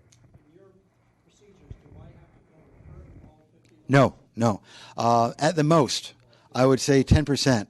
So 5 lots would be perked, and that would be up to the city engineer to say, based on the soils and the vegetation patterns, these 5 lots out of the 50 look like, we ought to investigate them further. And if they pass, 50 is the number, and one of them fails, he's down to 49, and there's another set of 5. So that's just a way of keeping the developer. That's not the way Fulton County Health Department. You got to do soil samples on all your land, and then based on how you got your lot configured, then you would do percolation tests on the individual lots. That's the way it is. Mm-hmm. Soil samples at all. If it's 50 acres, you got to have a soil definition map of all 50 acres. Well, a medium intensity survey or a high intensity survey, something like that. Okay, they do a high intensity, and that's usually a good thing, because the high intensity soil survey isn't perking everything, but it's putting an auger down and looking at rooting depths and vegetation patterns, and they're getting out there and they're using their decades of experience to say this is this category, that's that category, and that helps a site designer like me or anybody that's doing the site design to say, we know from that the septic systems really ought to be over here and over there. Those are the areas that are the best. And that's what I'd go back to Fulton County with and say, once we do that high intensity, we know that the soils are best here and there. So why are you insisting on 1 acre lots through the entire thing when we know that the land in the middle is kind of so-so? Doesn't flunk, but it ain't good. So I'm glad to hear that Fulton County requires the high intensity, because that gives us the information to point out to them the superiority of conservation design. Pardon? And it's not an additional cost. Not an additional cost. Right, right. And York, Maine is one of the few towns in Maine. I used to work with them 30 years ago that required the high intensity soil survey, specifically for that reason, because we need to know where the ledge, where the high water table was, because that's not evident by just walking the property. You need to do probes or augers, or sometimes scratch it with a backhoe and see what's going on. So these are some really good points. I'm glad we had a chance to flesh them out a bit. And if the weather isn't too wretched tomorrow, with if we don't have tornadoes swirling around, I'm be back in the city offices, working with staff on some, sort of follow up, drill down a bit deeper, and flesh out some issues a bit further. So.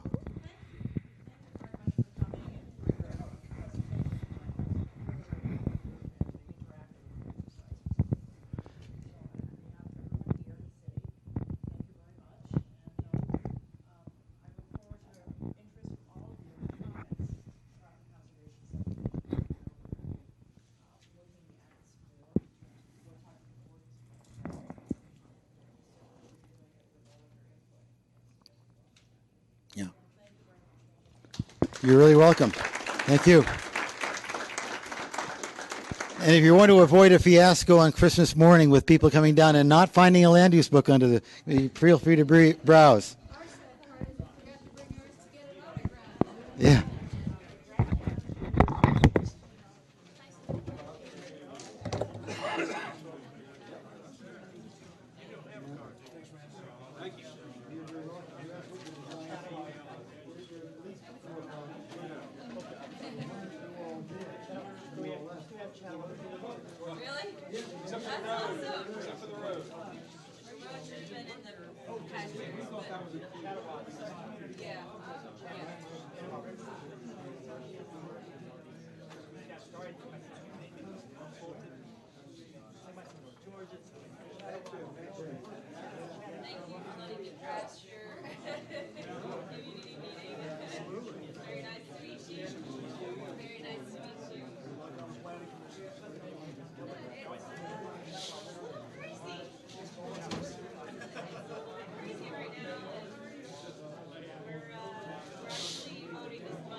because there's so much more for them to do. I mean, it's not, I'm saying, like, this is our one thing that we do.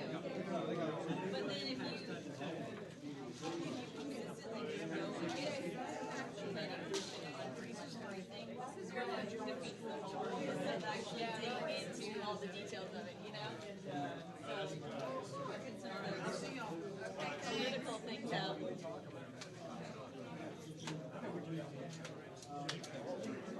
Yeah, that might be more of a personal relationship type thing. Yeah, yeah. Why was this important to you? That's another thing. What came up that made it specifically important, you know? Yeah, exactly. Oh. Just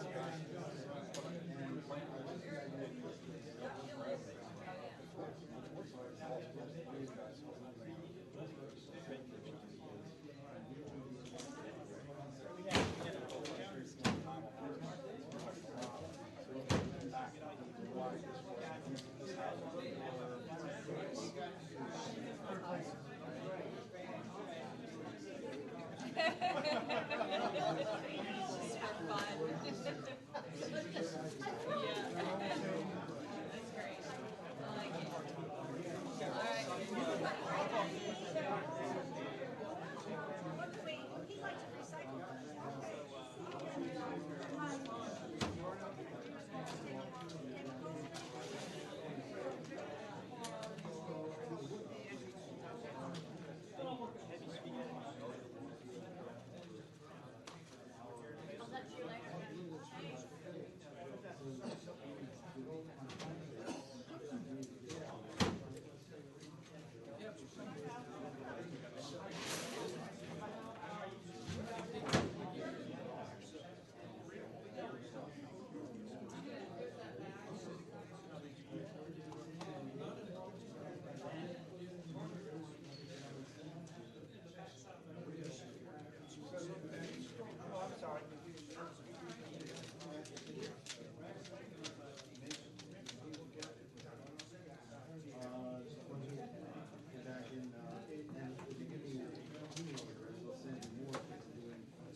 Hi, Matt. How are you? Good, good. Thanks again for your help. Oh, you're welcome.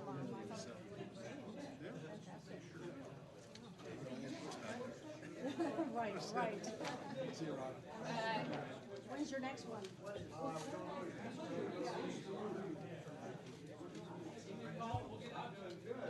Ready to move?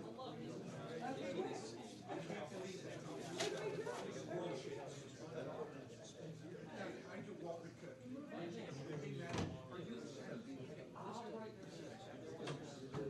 have a package right there.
I think the way they.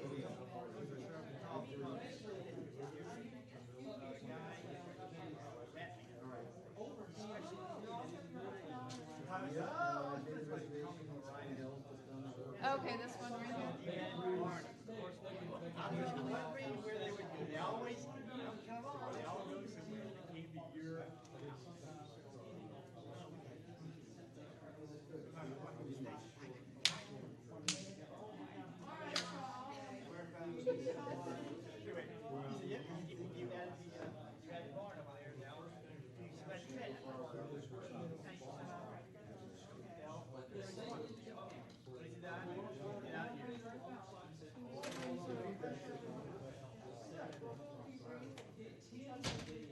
Do you need your jump? Did you?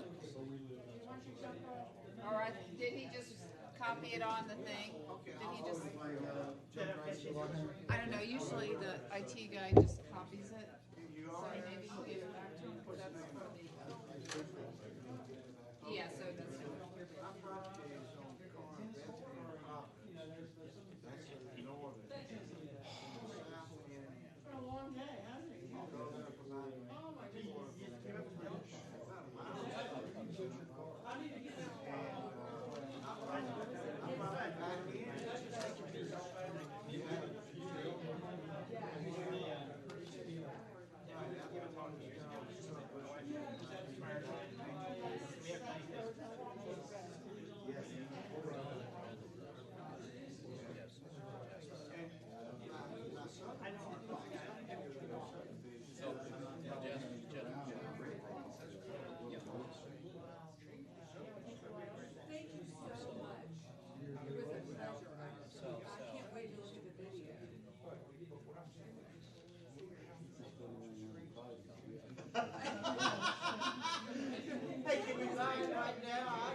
Stacy, good meeting you. Good night. Thank you, Randall.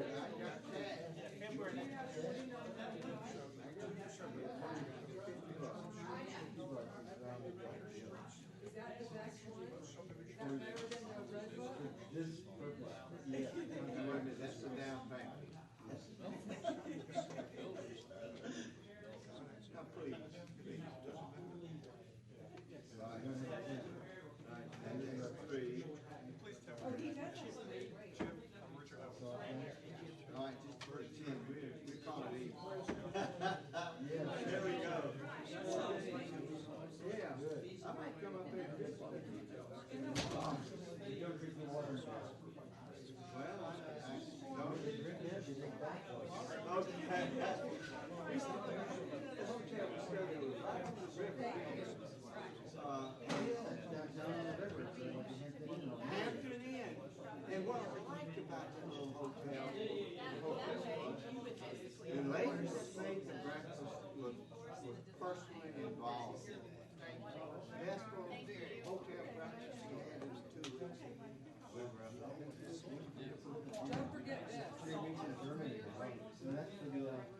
Okay, these are extras, yeah, I'll just.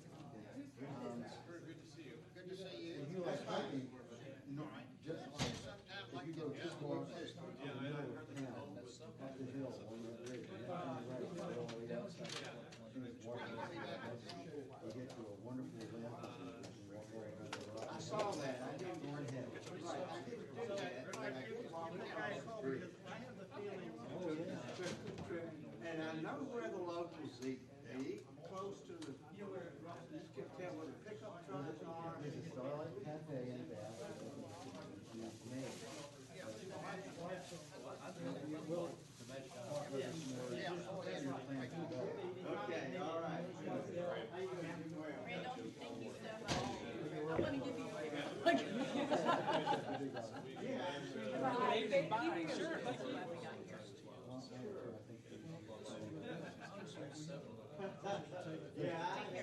try to hold you up one more time. That's, I didn't say, I got two dogs and I kept them back. Paul, it's nice to meet you. It was nineties for a long of course, I'm in the way. This is obvious. Like, Park for my trying to house. see what their issues are. I said, make certain my dog stay close by. Oh, perfect. Absolutely. I wish I had that. I'd be a daughter. See you again.